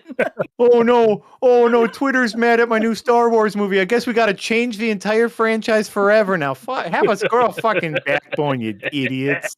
Hungry as I the shouldn't have done hippos. Sorry. Hungriest of Hippos re-upped in the tip jar. Thank you so much, Hungriest of Hippos. There's that hippo. I see him. World's most dangerous animal. They kill more men than cancer. That can't be a true fact, but I believe they kill more people than like lions or something. Yeah, no, they're the most dangerous animal in Africa, I believe, or at least the most dangerous correct. mammal in Africa. Yeah. There you go. And with the $2 dono, Hungry as a Hippo says those musical numbers had me feeling things going back to Sinners. Just really great stuff. Not just musical numbers. I don't know if I mentioned this because we talked about Sinners for a long time, but the sound mixing in general was phenomenal. And there would be stings that would creep in, and then there'd be stings. And the way in which they mixed not just the music, but the effects and the tones, the vibes. Ooh, bubba. Yeah. When the vampires show up, they play Metallica, which is just incredible. Like this becomes a vampire movie, and I love that it's a literal jump scare. Like at several points during the movie, Remick jumps to scare the audience, which is Coogler having a bit of editing fun. But like they cut to a shot of the moon and they just start playing Metallica. It's incredible. I love and it. It works. Yeah. It Friend should viral work. Metallica. R. Demore with a $5 dono. Thank you so much on R. Demore. Thoughts on Warfare? I saw it last week and it left me feeling more on edge than I've felt watching a movie in a very long time. Darren, you wrote about Warfare earlier this week on our Patreon. You can check out at the $5 tier and above, I need to start remembering what it is because I start saying the URL and then I realize I don't know what it is. / Second Wind Group. Patreon.com / Second Wind Group. Darren, what is Warfare? And just quick, what did you think of Warfare? Warfare is a movie that is co-directed between Alex Garland and Ray Mendoza. Ray Mendoza is a U.S. Navy SEAL, I believe, who served in Iraq. He also worked as a stunt coordinator in Hollywood. He's worked on several of Garland's films, including closely on Civil War, which is the last movie that Garland made, which they made together, which is where this idea came from. Where there's a guy, basically, Mendoza served with a guy named Elliot, who is played by Cosmo Jarvis in the movie. It's his photo in one of the posters with the glasses. It's a very distinctive face with a mustache. But basically, during an operation in Iraq, Elliot was serving as a sniper. He was disoriented and kind of something happened during the course of the confrontation. He has no memory of what happened. The real life Elliot, Mendoza's friend who served with him. So Mendoza came up with the idea of making Warfare as a way of reconstructing his friend's memory. So they talked to everybody they could who was present for the events depicted in the movie, which took place over the course of a couple of hours. Is it Ramada in Iraq?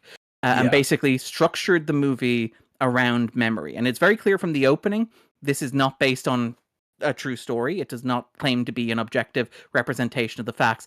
It is instead based on like the testimony of the soldiers who were there. So it has this very tense, very subjective air. And the idea, according to Mendoza and according to Garland, was purely to reconstruct the memory for Elliot, to help him like understand what happened in the hopes of kind of jogging his memory of kind of what had happened there. And the movie is fascinating because it like completely eschews the language of like war cinema. And I think it is very interesting to look at this movie in conversation with Civil War, which we mentioned, the last Alex Garland movie, which is a film that I think came under fire from a lot of people for being either apolitical or not like nailing its politics to its chest by like not having Nick Offerman wear a blonde wig, for example, or whatever it was that people seem to want from that movie. But like, I think that like Civil War is a movie about like how we process war. It's not about like war itself, or it's not about like the American disintegration, because there are other ways of exploring that. You should probably read a newspaper if you want to understand those things. It is more about how we understand the concept of war, how we construct narratives about war, and how we look at war. the gaze of that lens is through the camera of a photojournalist. And the thing that I found really interesting about Civil War is that, like, it is apocalypse now, but it's set in America. It looks at, like, modern America the same way that America has historically looked at countries like Vietnam or El Salvador. And that is what I thought was the ambitious thing about Civil War. And I think that that is in conversation with the idea of, like, what it means to make a war film. And I think Warfare is a companion piece to that, because it is also in conversation with what it means to make a war film, because it divorces the idea of the subjective, visceral, immediate experience of combat from any attempt to impose an external narrative on the movie. There is no story here. There is no briefing scene. There is no text at the start to properly explain the context of the images that you are about to see. You don't know what this unit is trying to accomplish. You don't know what their end goal is. You don't know who their primary target is. You don't know what their time frame is. You don't know anything outside the immediate experience of these guys are in this place and they are in a confrontation, and it is visceral and it is bloody, and they are trying to manage that situation as intensely and as, like, incredibly and as quickly as they can. And so in doing so, it divorces this idea of the way that we narrativize war, the way that we tell stories about, quote, why we fight. Those John Ford documentaries about the Second World War, why we fight. We fight to bring democracy to the Middle East. We fight to save the hostages. We fight to do these things that allow us to justify the horrors of, like, combat and violence and suffering and pain and anguish. And Warfare instead says, but what it really is just pain and suffering and anguish and terror. And I think that, like, Warfare is an incredible cinematic experience because it does that. It divorces any attempt to rationalize or justify what you're seeing on screen. And again, you can make a larger thematic point about, like, the role of Iraq in the American cultural memory, where, like, we talked about, like, the Second World War is the good war, where that was the war that was fought to save democracy and retroactively to end the Holocaust. And so it has this narrative and mythos around it. Vietnam, whatever happened there, initially there was the belief that it was the fight to prevent communism from spreading. It was a fight for liberal democracy, whatever about, like, what was decided after the fact, whatever about its legacy, whatever about it actually accomplished, whatever about it was actually attempting to do. It had that narrative around it. Iraq is different because Iraq had, we're going in to get the weapons of mass destruction.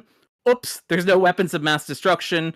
Guess we're going to stay here for another 20 years. So there is no narrative around the Iraq war. And, like, for the piece that I wrote, I was dealing with, like, my own experience having consumed news and having consumed media and having read interviews and articles over years. But I went back and I searched for interviews with servicemen. And it is remarkable how often when servicemen are talking to the press about their service, they will talk about the experience of it. They'll talk about the brotherhood of it. They'll talk about, like, how much they cared about the people with them and how they tried to protect the people who were with them.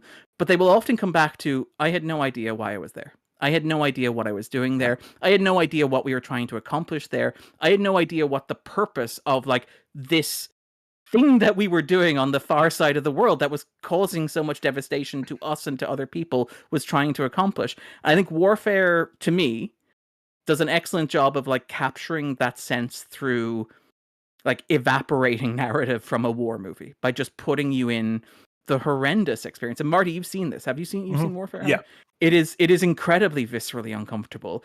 It is, like, real. I was squirming in my seats at several points, my seat singular, but I was squirming in my seat, like, at several points during the movie, like, just at what was being presented to me, at how uncomfortable it was, and how the movie was, like, very visceral about, like, what this was doing to these people psychologically and also, like, physically, in a way that, again, fits with Garland's larger thematic interests. He is very interested in body horror. He's very interested in this idea of the collapse of self and identity. I thought this was a remarkable accomplishment. I've been thinking about it a lot, and I imagine I will continue to think about it, like, long afterwards.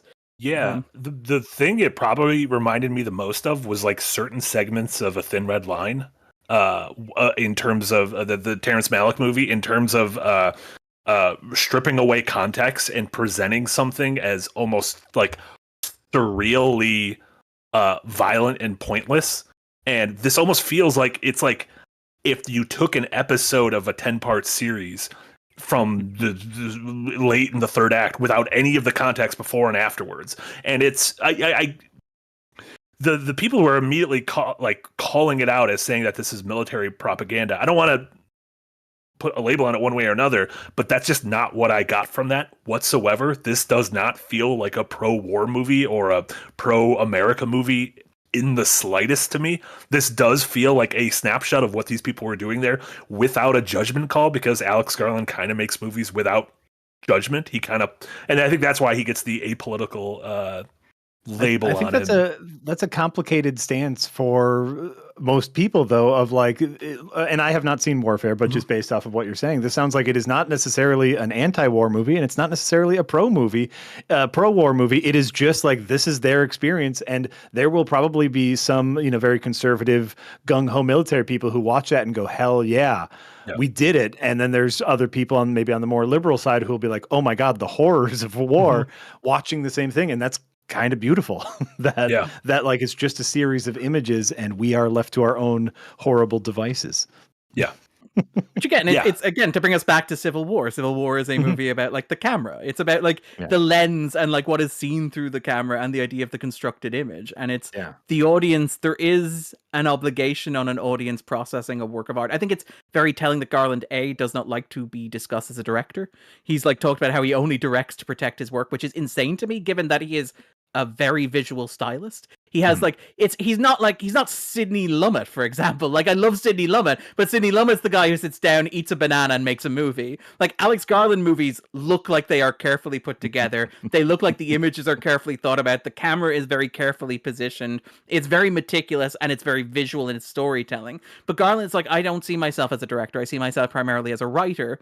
And I do think that him beginning as a novelist is like a key part of that, because as a reader reading a novel, you are a more active participant in processing, interrogating, and critiquing the work than generally you are as an audience member, where you are kind of bombarded by the image and the sound and kind of beaten into submission. I think that like one of the things I do like about Garland is, even when he's doing something like Men, there is an onus on you as an audience member to figure out what this means. To say, like, I've been given the pieces of the puzzle to put together, and I might not put it together in the same way that Garland does, but it is for me to figure out, like, are these men who all have Rory Kinnear's face just expression of a single man? Is this saying that all men are the same? Or is it saying that the female character sees all men as the same? Because those are two very different ideas, which are two very different lenses through which you can look at the movie, and the movie doesn't answer that question for you, because you as an audience member have to figure it out. And I think like that is what Warfare is and what Civil War is to a certain extent. It's Garland going, what happens when you apply that to something as contentious as war, where like, and not to make the cinema's so important, it's artists are the real heroes here, but like cinema does have like a long history of like enabling and encouraging like this sort of like interventionism, where famously the Air Force would set up like recruiting stands outside Top Gun screenings in the 1980s, for example. We mentioned the idea of like why we fight during the Second World War, Hollywood becoming a propaganda arm of the US government. Like, there is inherent in the war movie, without getting into Truffaut's like there is no such thing as an anti-war movie because to depict the act glorifies the act, but there is this argument about like, if you make a war movie, are you inherently like propagandizing war just by virtue of applying, not even consciously, not even like saying I believe this war is right, but by applying something as simple as a 3-act structure or a narrative to it? Are you inherently justifying the idea of war? Like, if you make a war movie and your war movie has a clear beginning, middle, and end, are you by your nature implying that the conflict has a clear reason d'etre and a purpose, and that it can be understood and made sense of? And I think Garland's movies are like engaged with critiquing that idea, which I think is fascinating, and it's, as you say, is like challenging, because it puts an onus on the audience member to go, but what is my role in this then? What am I doing here? Which I like. Sorry. Well, no, and I think like to be as pompous as I can, I do think that the general audience does not want to be asked those questions. The general audience wants to bunch a crunch and know who the bad guy is. Yeah. I'm gonna be honest. I understood this movie more than I understood Men. So I'm gonna be honest. Men is one of those where I sat in the theater. I watched it. I don't know if I saw it. I watched it. I love Alex Garland's movies. I don't know what the fuck is going on in bed. Particularly like those final couple of minutes, I feel like I had like a grasp on Men up until the point where I'm not going to say what it is because you should see that thing without knowing what it is. But up until that thing happens, and I'm like, I got nothing. I feel like I had it. And I kind of lost it a little bit. Might as well just fucking cut to the star baby floating in space. And Yeah, be like, okay. my hands going, I think I get this movie. And Garland's like, oh, do you? So there you go. Alex Garland will be featured next as the writer of 28 Years Later, which I saw the new trailer for before Until Dawn, and that movie looks fucking sick. Looks great. That first trailer is incredible. Like I saw the second trailer as well before Until Dawn, but the first trailer is like one of the great trailers. Which is great. Like I love that not only are movies back, movie trailers are back where we're just like God. Movie trailer so good, right? I love a good movie trailer. Also, 2 good trailers came out today. Weapons, the follow-up to Barbarian by Zach Cregger, and the Smashing Machine. Smashing Machine. Yeah, The Rock in crazy prosthetic makeup under one of the Benny Safdie. Yeah. Ooh, yeah. Starring Emily Blunt as well. Like I love that it's like the iconic repairing from Is it Jungle Cruise? Oh, from Jungle Cruise. Because audiences demanded it. It's like they're gonna be our kind of Mathau and Lemon. It's gonna be Blunt and Johnson. Oh my God, I hate it. I'm very excited for these movies. Do you think Jack White is in there in some supporting capacity? Get the Weapons picture out there. It's too scary. But yeah, the Weapons looks phenomenal. Did you hear about the bidding war over Weapons? No. Did you? Apparently there was a. Did you get it? No, I lost. Unfortunately, I got priced out pretty early. Apparently, like it was like several dozen $1 million, like $38 million. I'm pulling a figure out of my head here, but like apparently there was a bidding war between studios, which like Jordan Peele lost. But like when a script inspires, again, this is very similar to the Sinners thing. It's like you are or I personally am so excited when like a script or a concept or a movie is so good that a studio kind of forgoes its profit motive to a certain extent, where the studio is so eager to get its grubby little mitts on it, where it assumes that this is going to make so much money, it doesn't matter how much we pay the artist, it doesn't matter how much we pay for the script. I'm like, I am so in. Like a movie that is so good, the studio is willing to forgo screwing the artist. I'm like, this must be great. Like, a movie that's being described as a horror take on Magnolia. I'm like, what does that mean? What does that mean? Frogs gonna come from the sky? Also, of course, and what do you follow that up with? Resident Evil. That one will star Mikey Madison. She won't be in the fucking Star Wars movie, but she will play fucking Jill Valentine or Chris Redfield or Claire Redfield or whoever. But I also, to your point, suspect that a large part of the sweetener there is it's the guy who did Barbarian as opposed to the guy who did the 3 Night at the Museums and Deadpool and Wolverine and the Adam Project. And did he do Free Guy? He did Free Guy. Yeah. He also did the Rock'em Sock'em Robots movie, which is far better than it should be. Like Sean Levy's one masterpiece is Real Steel. I'm going to put that out there. That was also with Hugh Jackman, right? It is indeed a huge Jackman. But yeah, it was and Evangeline Lilly as well, if I remember correctly. Awesome. But yeah, I remember going to see that and being like, Sean Levy directs like a robot punching movie. This is going to be. I'm already underwhelmed from the premise and coming out going, that may be the greatest single cinematic experience of my life. I'm exaggerating slightly, but I was like, that is good. No, I would recommend it's over the top, but with punching robots. It's great. Yeah.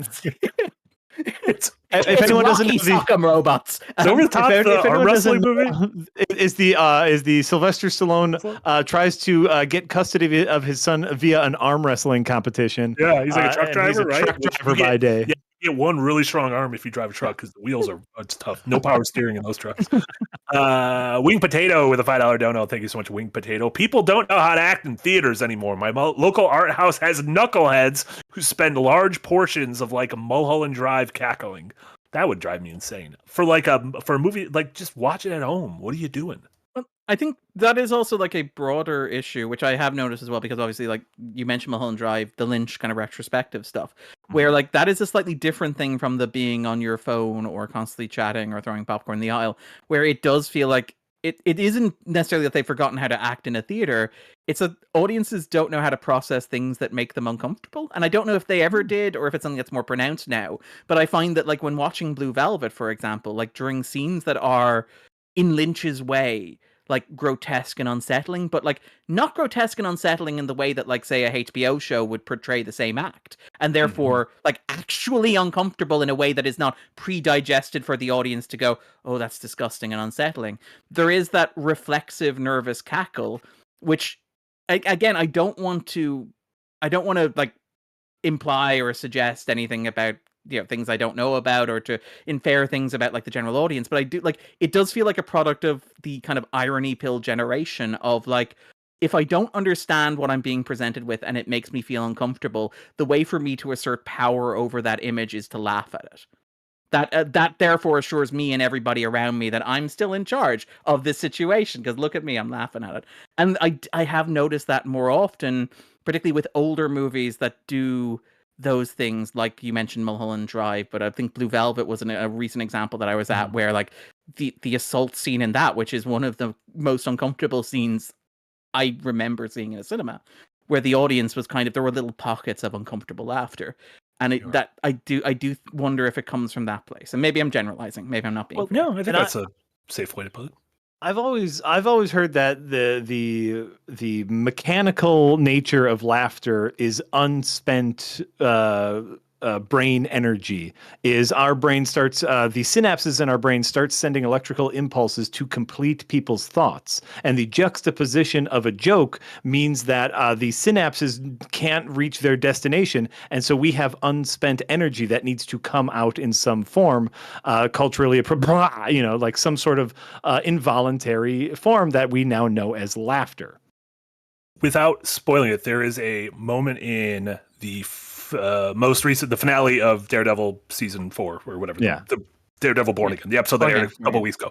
There, without spoiling it, there's a moment that is so shockingly, surprisingly gory, that I did not, even though this is a show with the Punisher and Daredevil beating the shit out of each other and shooting people and everything, there was a moment that is so shockingly gory that I did my response was to laugh, because I was so not expecting that to happen in a Marvel property.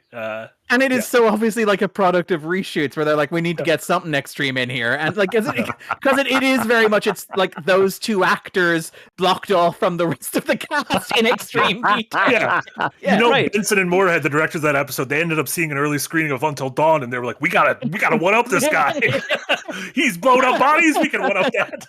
But I think it's that idea of, like, when we have this energy that we had allocated to a certain thought process, and something comes along that is so wildly different, we don't know what to do with that energy, and so we laugh. And then, of course, like you said, then that kind of like breeds a little bit of irony, that breeds a little social conditioning.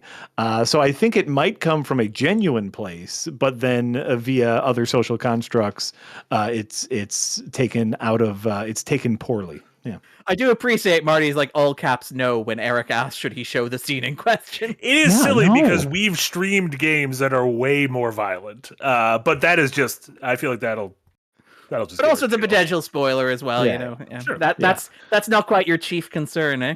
Nah, I get it. I don't get it. All right. TJKar, thank you so much for it's a crushing humiliation. I'm sorry, but he keeps doing. I hate it. There's that man. Look at that Kingpin. TJKar, thank you so much for the $5 dono. I love when my friends and family record stuff because it means I cannot worry and live in the moment. I guess if someone else is recording it.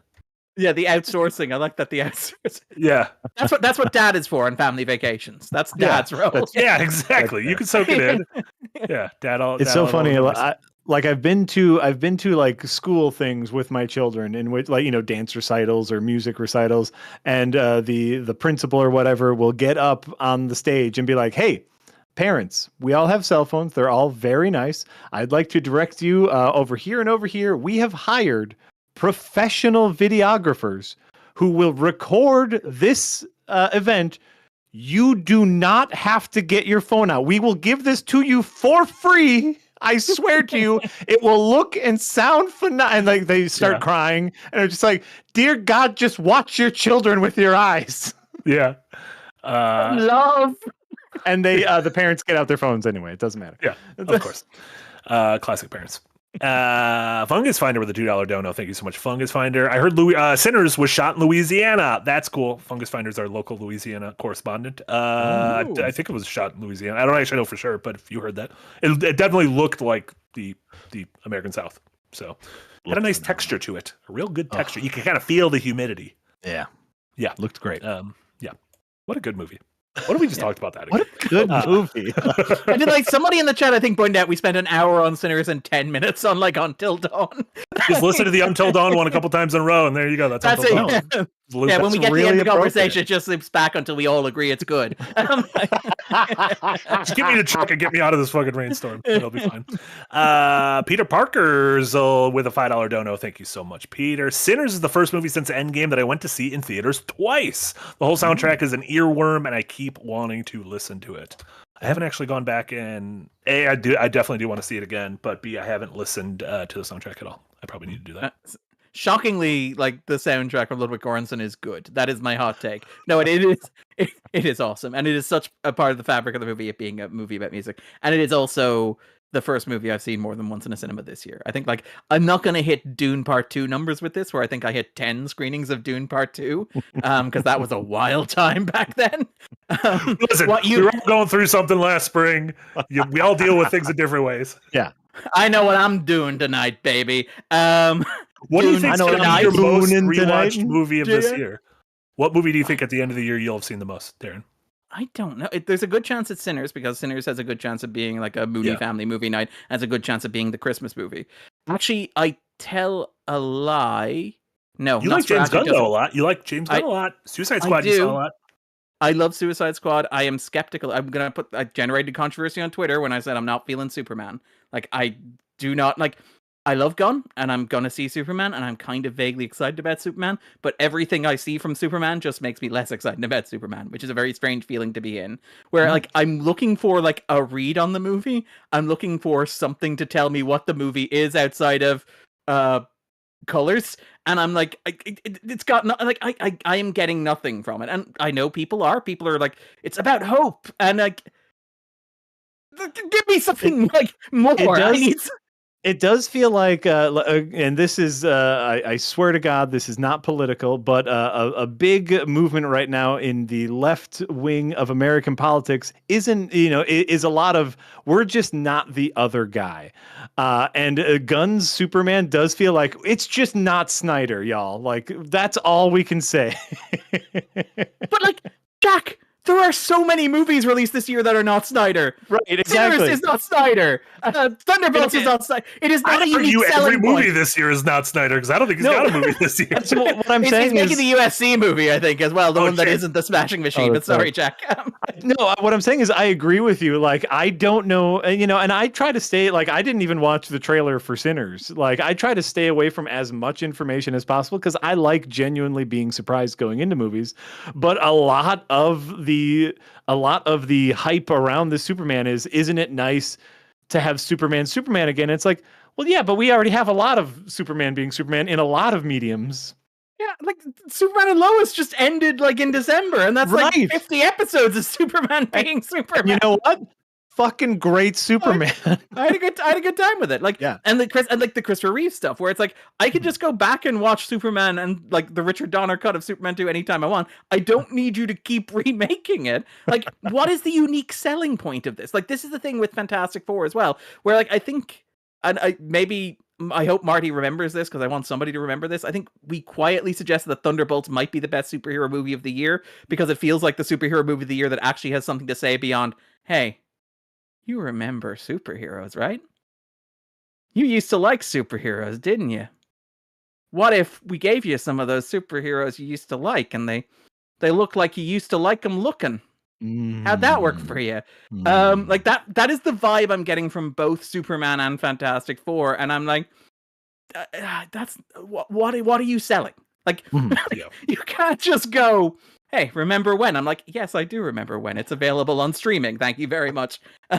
Right. The problem is we don't have a Craven to look forward to. For the past several years, we had a Craven to look forward to. Yeah, I will accept that. If it turns out I'm correct about like Thunderbolts being quietly the best superhero movie of the year, I will own me quietly saying there is a chance that Craven is the best superhero movie of the year last year. I want to be clear. None of the superhero movies last year were good, and I was banking on that in my calculation. I just did not anticipate that Craven would be as bad as it ended up being. That was my one miscalculation. Fair. That being said, the correct answer to the movie we're going to be watching the most this year is Avatar: Fire and Ash. That's right. Well, have you watched Way of Water yet? At this point, I might as well wait. Are you going in blind? No, I'll watch the second one before the third one.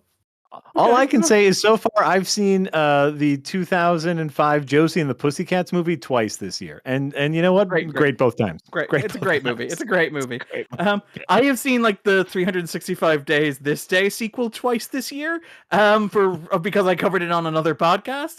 But like, yeah, the movie from this year, it's probably going to be Sinners. That is going to be Nosferatu. I know Nosferatu is technically Christmas Day, but I've seen like Nosferatu 4 times this year, and it's just again another sumptuous vampire movie, almost as if there's something in the air right now.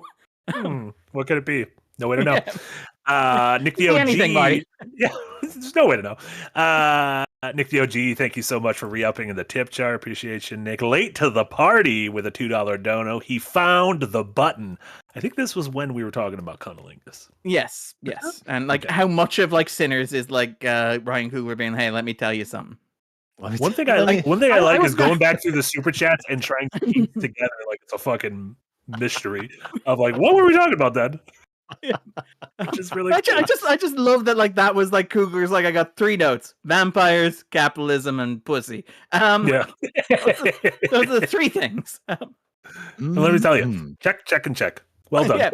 Yeah. Well done, Ryan Coogler. Jewel Rao with a €2 dono. Thank you so much, Jewel. But does Sinners have one-liners for me to shout? It doesn't really have a chicken jockey. I guess that moment, the musical moment, could be like a chicken jockey moment. But what do you shout during that moment? Music! I Transcendentalism!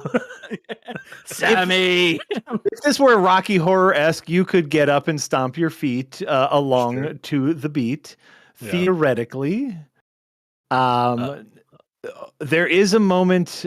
I want to say there is a moment where someone asks for a flint, and so you could shout and steal. Oh, that's good. That's like good. It. Everyone could paw pickled garlic.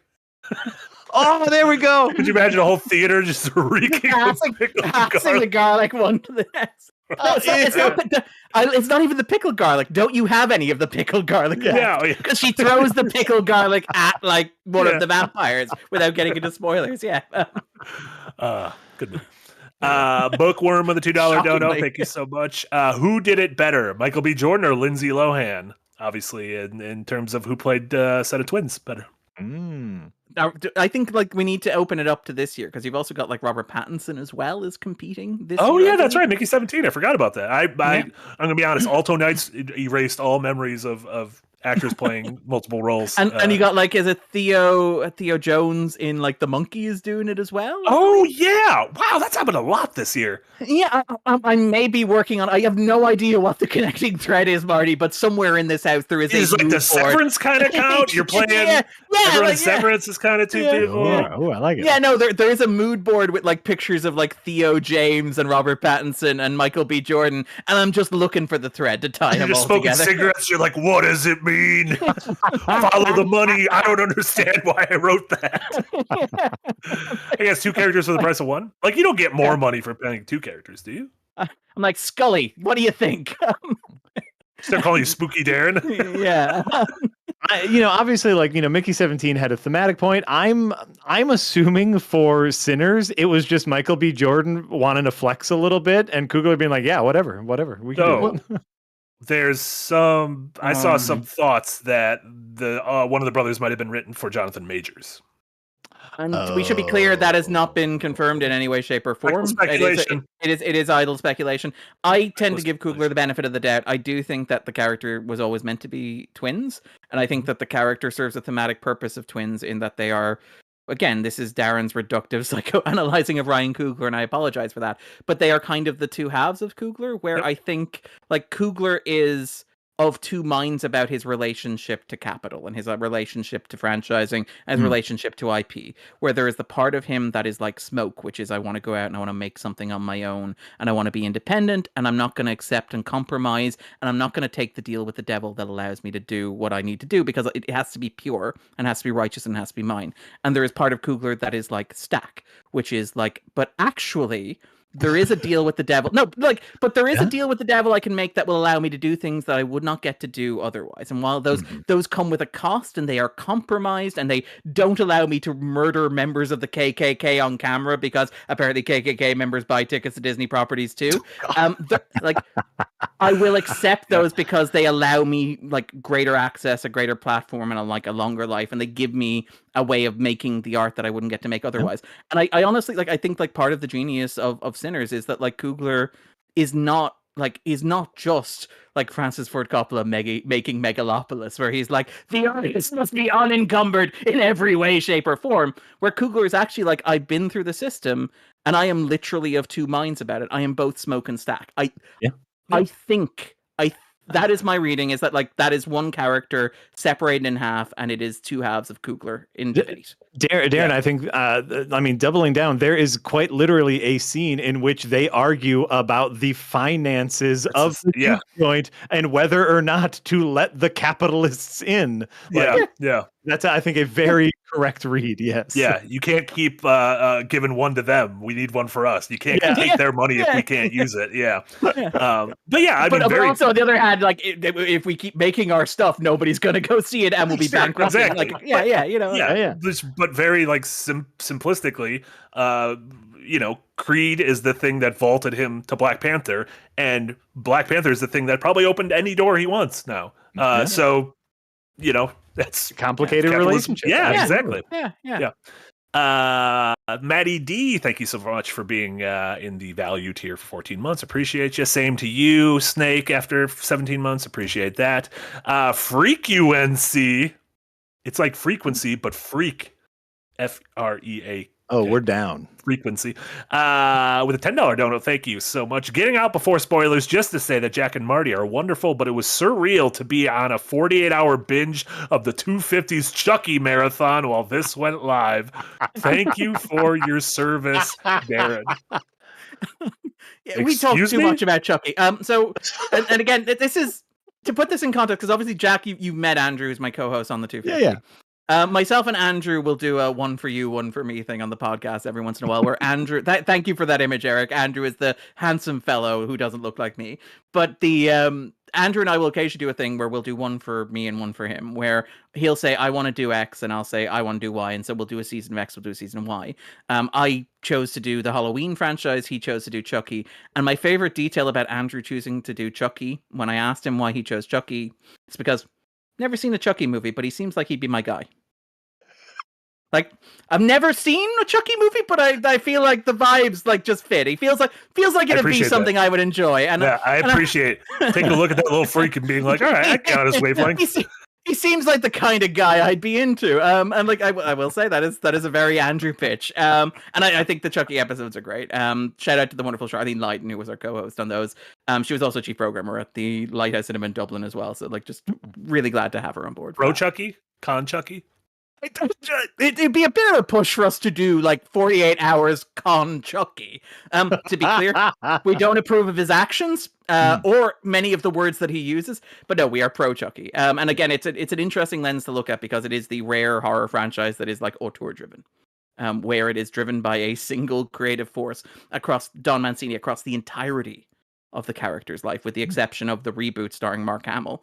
But it is like the single creative vision of like one core individual working with a core ensemble that is literally a family affair involving Brad and Fiona Dourif.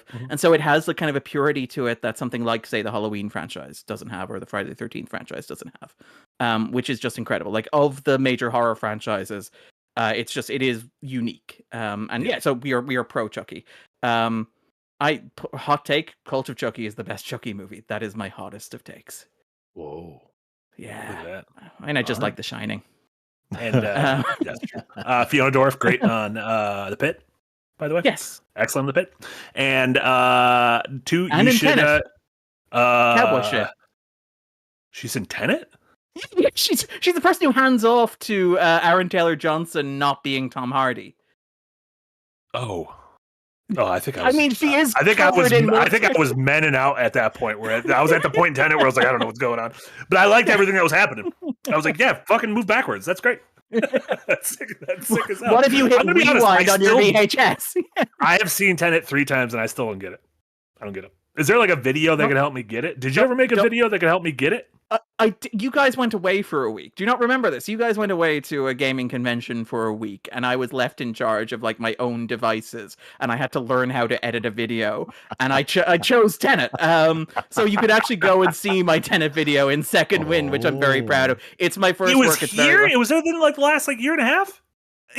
Yes, you left me to my own devices, Marty. No, No. That wasn't me being like, "Why did you make it?" That was just me not remembering it. I was unattended. It was literally like I was sitting in like the Second Wind break room, eating ice cream out of the tub, going, "Guess it's time to release an episode of The Backdrop, and nobody can stop me."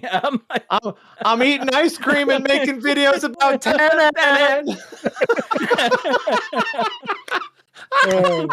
I feel like every year one of us should get one for us. Yeah. I mean, everyone is one for me. That like every video I pitch to Nick, and it's like something that comes from me. Like, to be absolutely clear, but like this was something that I knew I could not even pitch to Nick. There are ideas that like Nick will very wisely say no or just ignore completely, which is also a viable option. And so I have enough awareness to know that like Tenet was one of those. So the moment that like the adults were out of the room, I was like, listen, 30K views, nothing to sneeze at. Yeah. I think it's a decent video. Actually, I'm very proud of it. But yeah, you're on your podcast. You should do Puppet Master. I heard they're pretty good.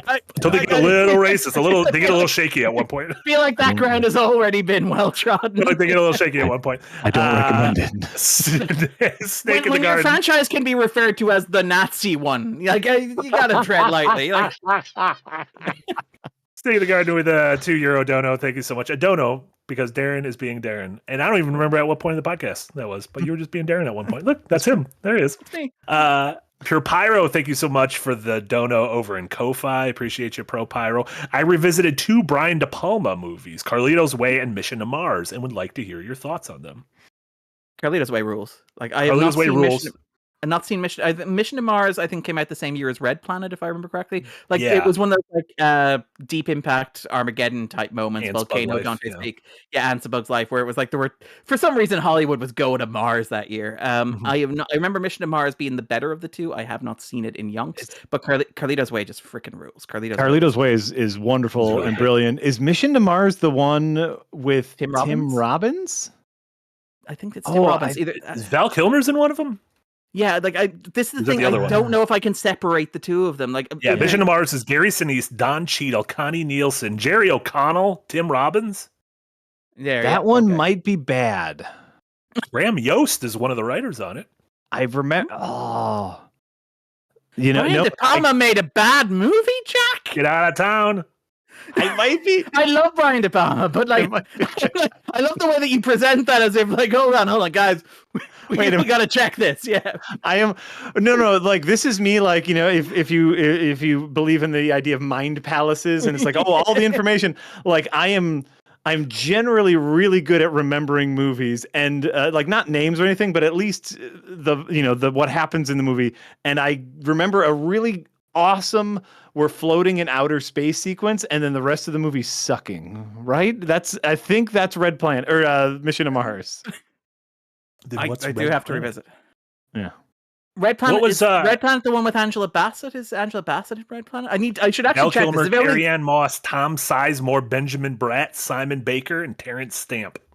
Okay, so is there a third movie starring Angela Bassett that I'm not thinking Wasn't there the of? one, there was the John Carpenter one, right?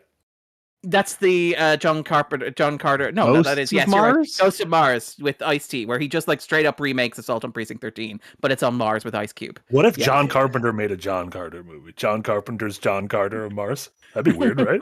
Would be That'd be a mouthful. Yeah. So there you go. Carlito's Way, great. Watch it. Mission to Mars. Who knows? We're not even sure if it's real. Just watch Carlito's Way. It's great. Just watch Carlito's Way. And watch Scarface. Scarface and Carlito's Way are like Yeah. two halves of the same coin. Also, if you just change the tint on your monitor to have like a red tone to it, any movie can be a Mission to Mars. I will also say that like whenever I hear about like is it Selena Gomez's dating history, I'm like, oh, good for John Leguizamo, I guess. Because Did she date John Leguizamo? Really? No, but is she not dating Benny Blanco from the Bronx? Like I believe he's a record producer now. I know who Benny Blanco is. What does he have to do with John Leguizamo? You didn't know this? Okay, so in Carlito's Way. son? No, in Carlito's Way. Like you remember the John Leguizamo character from Carlito's Way? Yes. Yeah. And you remember the role that he plays in the narrative, yes? No, okay. Basically, he plays a character called Benny Blanco from the Bronx, and he keeps introducing himself as, "Hey, it's Benny Blanco from the Bronx." Wait, is that why Benny Blanco from the Bronx? Is that man's that name? Yes. Yes. Oh. But I am so old that whenever I hear that, I can't help but imagine Selena Gomez married the dude from Carlito's Way. Oh. He was. I have never put That's this not his together. real name, though, right? Don't imagine. I'm gonna figure it out. It'd be a hell of a coincidence. It'd be like, if John. Next episode of Backdrop's gonna be a full deep dive on this. We want Benny you to go Blanco full from the Bronx.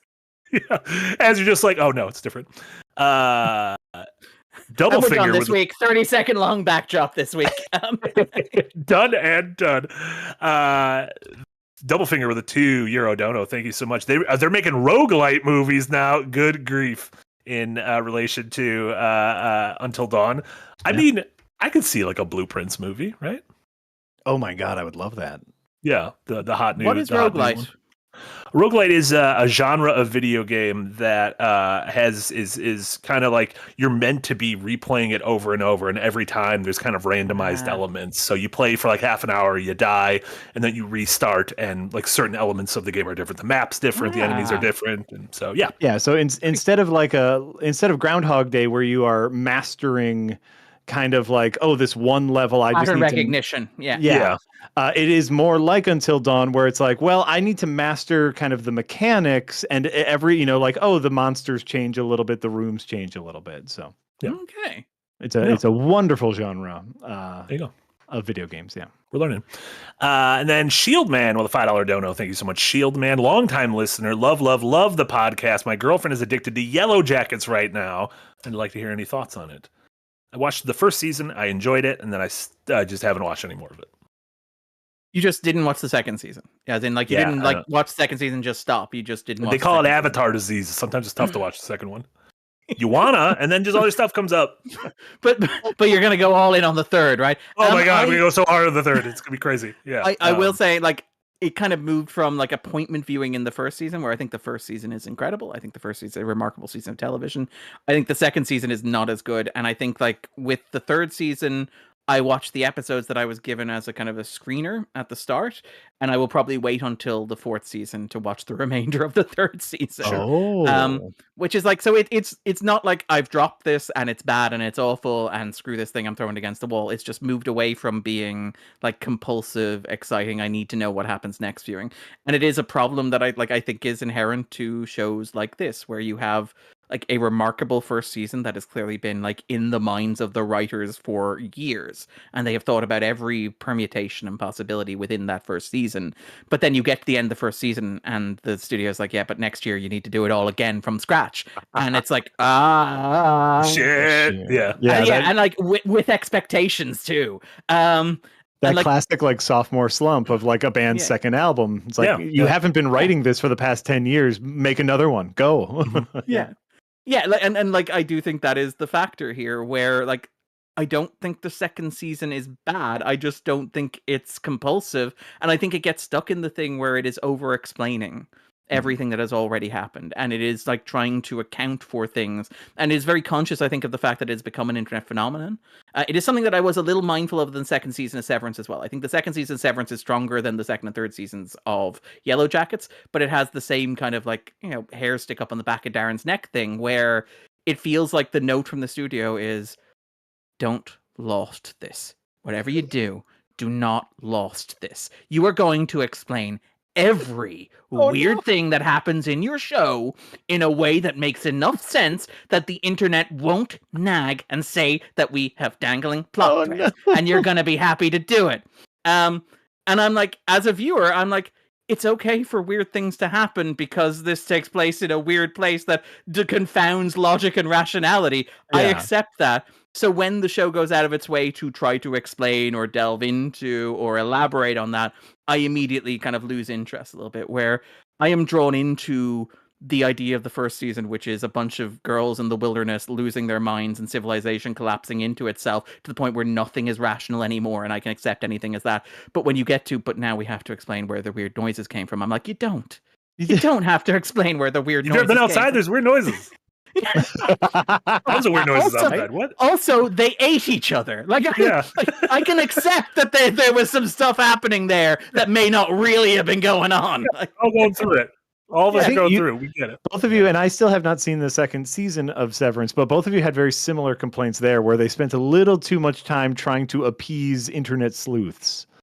Yeah, I don't need to know what the deal is with the goats. There's a point in the first season where they go into a room and there are goats, and it's goat imagery is very obviously it's pagan and it's satanic and it's meant to be mystic, and so you get from that there's something ethereal, otherworldly, possibly paranormal going on here. I don't need to know exactly what they are doing with the goats.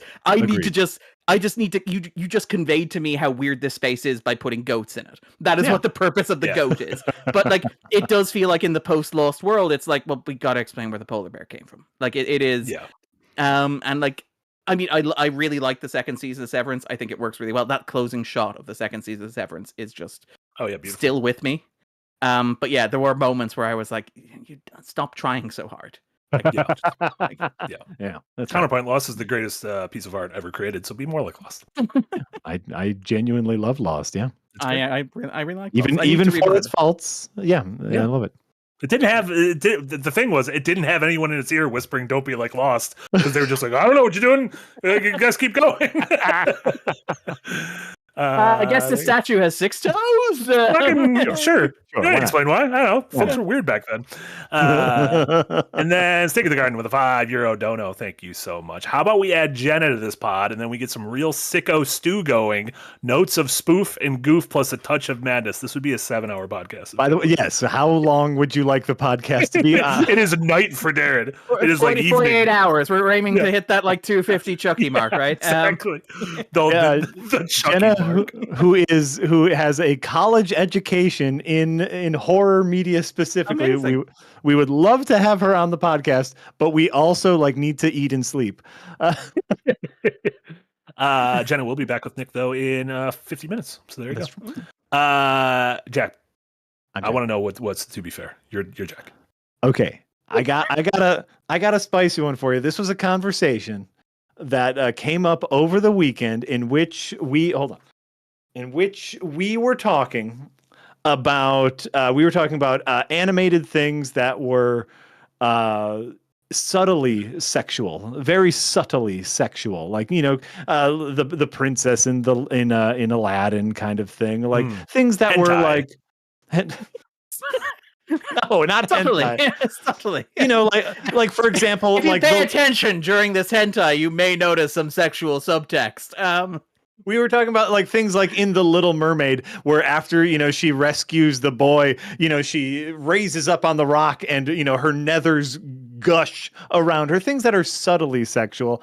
And it made me remember a favorite movie of mine growing up that was not subtle about its sexuality at all. I'm talking about Fern Gully, The Last Rainforest. I thought you were talking about Cool World. I was trying to guess what movie. Yeah, Cool World, if I remember correctly, is we looked at Jessica Rabbit and we're too subtle. Yeah. Yes, Jessica Rabbit is too subtle, so we are just going to make horny Brad Pitt be horny for a cartoon. Equally as horny is Tim Curry singing as a goop monster in Fern Gully with the chorus of literally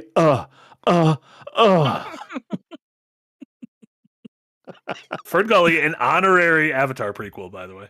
Yes. Yeah, in everything but name. It's a movie I loved growing up. It was Fern Gully has a very interesting production history where like part of the reason that Robin Williams agreed to be the genie in Aladdin is because Disney made some back end deals as far as Fern Gully was produced, a movie that Robin Williams was very passionate about as it deals with environmental issues. And so Disney like agreed not to kind of like bombard Fern Gully, but then went back on it, which is why Robin Williams isn't in Aladdin 2, but is in Aladdin 3. There's a whole thing. Do you know why he's in Aladdin 3? Ooh, why is he in Aladdin 3? Because they gave him a Picasso to apologize, which is one of my favorite Disney facts. They were just like, Robin, we're so sorry. Would you like an actual Picasso painting? Because so Disney agreed Marty's eyes. Like, yeah. Disney agreed not to counter program to Fern Gully so that Fern Gully would stand a chance. So then Robin Williams agreed to do Aladdin. When Fern Gully came out, Disney did counter program, I believe, and went back on their word, making Robin Williams very, very upset. But in any case, Fern Gully, I believe, is a very good movie. If you ever just wanted to see or hear Tim Curry make love to your ears as a goop monster, you watch it. I'm trying to remember the name of the song. Is it like Electric Love? I think you described it as ooh, ooh, ooh. I think that is the official title, at least in France. Yeah. Ooh. I have to. Ooh. Aroused grunt. Yeah. I'm looking up Fern Gully songs right now because I need to know the title of the song. Toxic Love. Ooh, And he's like, it's my a toxic love. And, young, impressionable Jack didn't know what he was hearing. I love all of this. This is incredible. Watch yourself I need to rewatch it. I haven't rewatched this movie in like 25 years, so I should probably go back. Some Fern Gully, The Last Rainforest, available now on Shout out to TV Eric there. I love the shot. Yeah. That's him. That's what it sounds like when he's making those noises.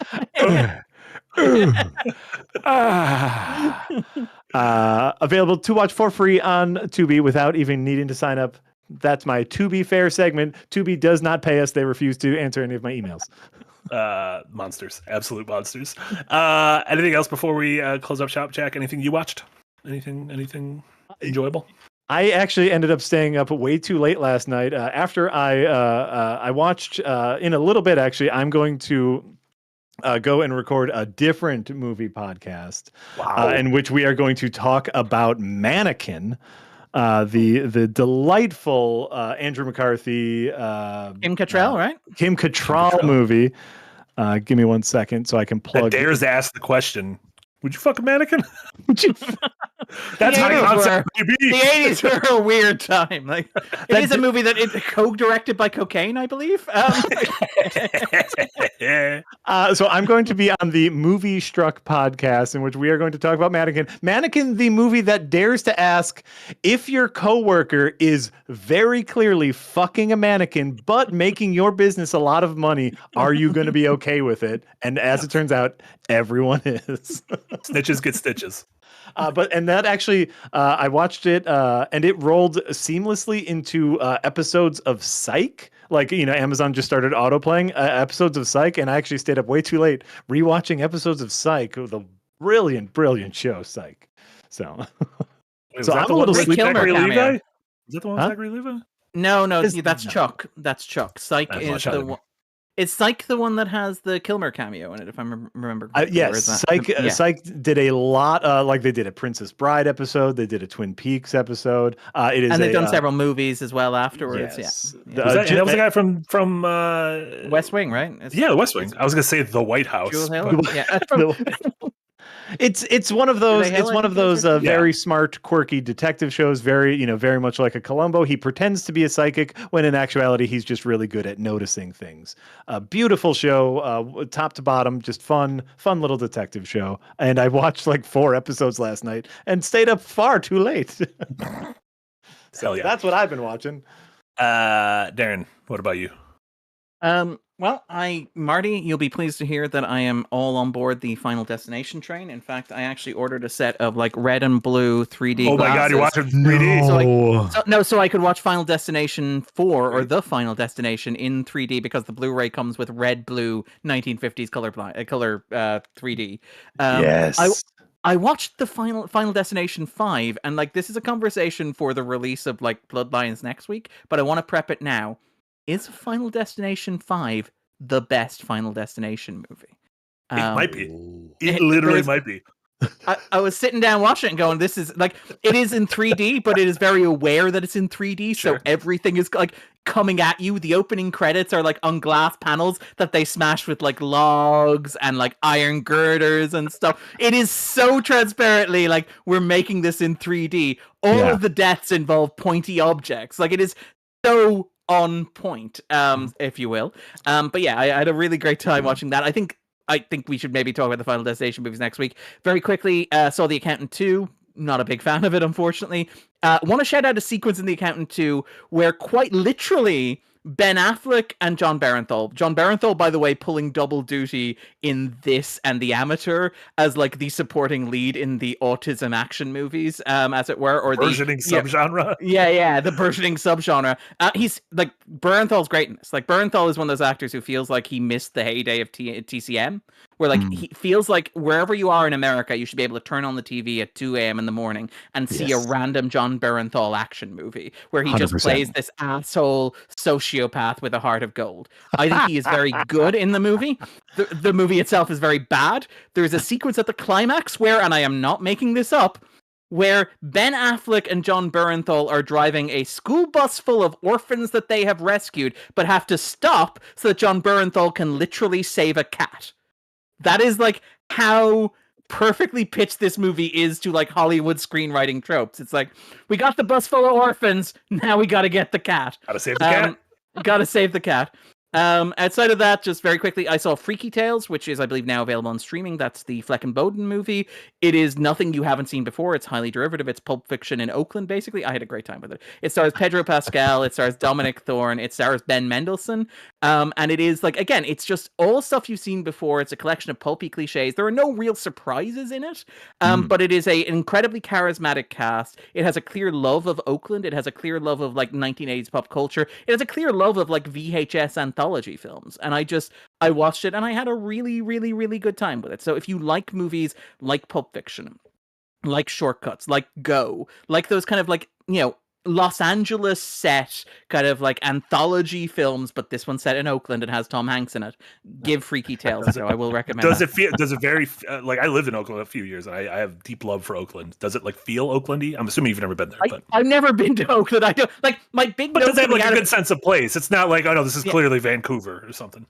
Like I did Google and make sure like the level of legally distinct from, but actually the Church of Scientology in this movie feels very in step with the institution's ties to Oakland. It feels like it is very steeped in like the specifics of it.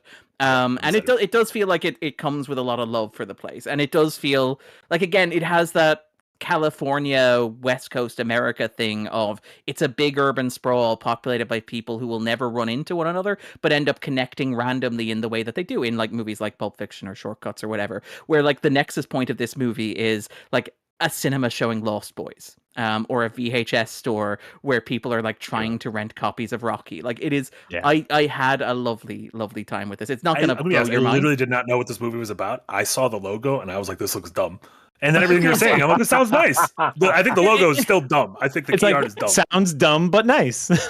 Yeah, it is dumb but nice. Like it again, there are it hits all of the beats that you expect. There is nary a surprise in it. And then finally, I saw like Revenge of the Sith in cinemas. What I will say, I want to throw, and I realize we are like running up on nearly 2.5 hours. I want to throw this to Jack and to Marty as the two chief Megalopolis lovers in the world. Like me being the person who was coolest on Megalopolis, but coming out of like Revenge of the Sith and having recently watched The Phantom Menace and having thought far more than any like sane human being about Attack of the Clones, are the George Lucas Star Wars prequels the closest antecedents we have to like Francis Ford Coppola's Megalopolis? Like, is Francis Ford Coppola's Megalopolis the spiritual successor to George Lucas's like Attack of the Clones and Revenge of the Sith in particular, where it is this heavily green screened, pseudo-Shakespearean, incredibly clumsily written metaphor about the fall of the American Republic that could only come from the very particular inner workings of somebody who was around Hollywood in the 70s and nobody can say no to? Like, I did find myself watching Revenge of the Sith and thinking a lot about like Megalopolis. And I want to be clear, I like Revenge of the Sith a lot more, but is that unreasonable? I love that. That makes me upset because of how much I agree with it, is what I'm going to say. Yeah. I think that was a lot of the sentiment at the time, is like, man, George Lucas really needs someone to say no to him in order to make a good movie. But now that you've put it, like, we have that comparison, I think that's brilliant. I think that's brilliant. I feel like Watto could have just been in the background of Megalopolis at some point. I mean, you could have like Shia LaBeouf could be best buds with Watto. Like, as a quick note, I've been doing a lot of Megalopolis like preaching lately of just like, hey, everyone, it is currently not available in the United States to own. You can buy certain Blu-rays overseas that are compatible with American Blu-ray players, but you cannot buy a U.S. specific version of Megalopolis. And something fucky's happening, and I need my Megalopolis. and just one more very quickly. Oh, sorry. Go ahead there, Marty. No, go ahead. No. I was literally just because as the Irish person in the podcast, I just want to shout out Free Waka, which is, I believe, on Shudder internationally at the moment. It is an Irish folk horror. It is just quite good. I had a really, really good time with it. It's in the Irish language. It's produced by Irish filmmakers. It stars Irish actors. And it's about Irish folklore. If you are at all interested in like regional folk horror stuff, like say The Wicker Man, for example, but if you're also interested in just seeing what Irish cinema is like, Free Waka is quite good. It should be on Shudder wherever it's available. Do not know how to spell any of that, and I typed in Free Waka, free, and then WAKKA, and I'm at a GameFAQs page for Final Fantasy X on how to level up the character Waka. I'm assuming I spelled it wrong. FREWAKA, Free Waka. Boom, got it. Yeah. Okay. I thought we were like freeing Waka. And that is technically a cheat because the Irish language does not have a W. Apparently, there was a lot of internal marketing discussion, so we settled on the easiest possible spelling for you, Marty. Okay. And still fucked it up. Now this, great poster. Great poster. She's crying blood, and it turns into like little tree roots. Yeah, and she's obviously there surrounded by like weird demonic men, and let's just say this is the goat of Irish horror. Yeah. Ooh, all right. Shudder. That might have been a goat pun. That was a goat pun. I'm sorry. It doesn't work if nobody else has seen the movie. I'm sorry. No, I understood. That's, you have a cadence to when you're doing a pun, and that was a pun, and I was like, okay, there's something more to interrogate here. Now we need to work backwards. Yeah. Now we need to work backwards. Oh no, we're back in the recession again.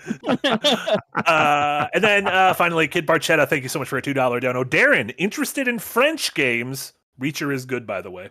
We'll take the second part first. Reacher is good. Big beefy boy. I need to again. I love that the third season of Reacher is like, what if they made a bigger Reacher? But the entire marketing of the third season, as I've seen of it, is like Reacher is finally confronted with an opponent who is bigger than he is, which is just such a great third season premise for the show. Yeah. The thing I think about it is the guy, and I sorry I can't remember his name, but it's the John Dies at Dawn author explaining like the beauty of Reacher as a concept, which is that like in most art, we explore the passion of like the arc of the little guy. It's the story of the little guy who does the impossible thing, who's confronted with a problem that's so big he cannot overcome it. It's Frodo has to take the ring to Mount Doom, and you're like, how can such a little person do something so great? Luke Skywalker has to blow up the Death Star. You're like, he's just a kid. How can he do it?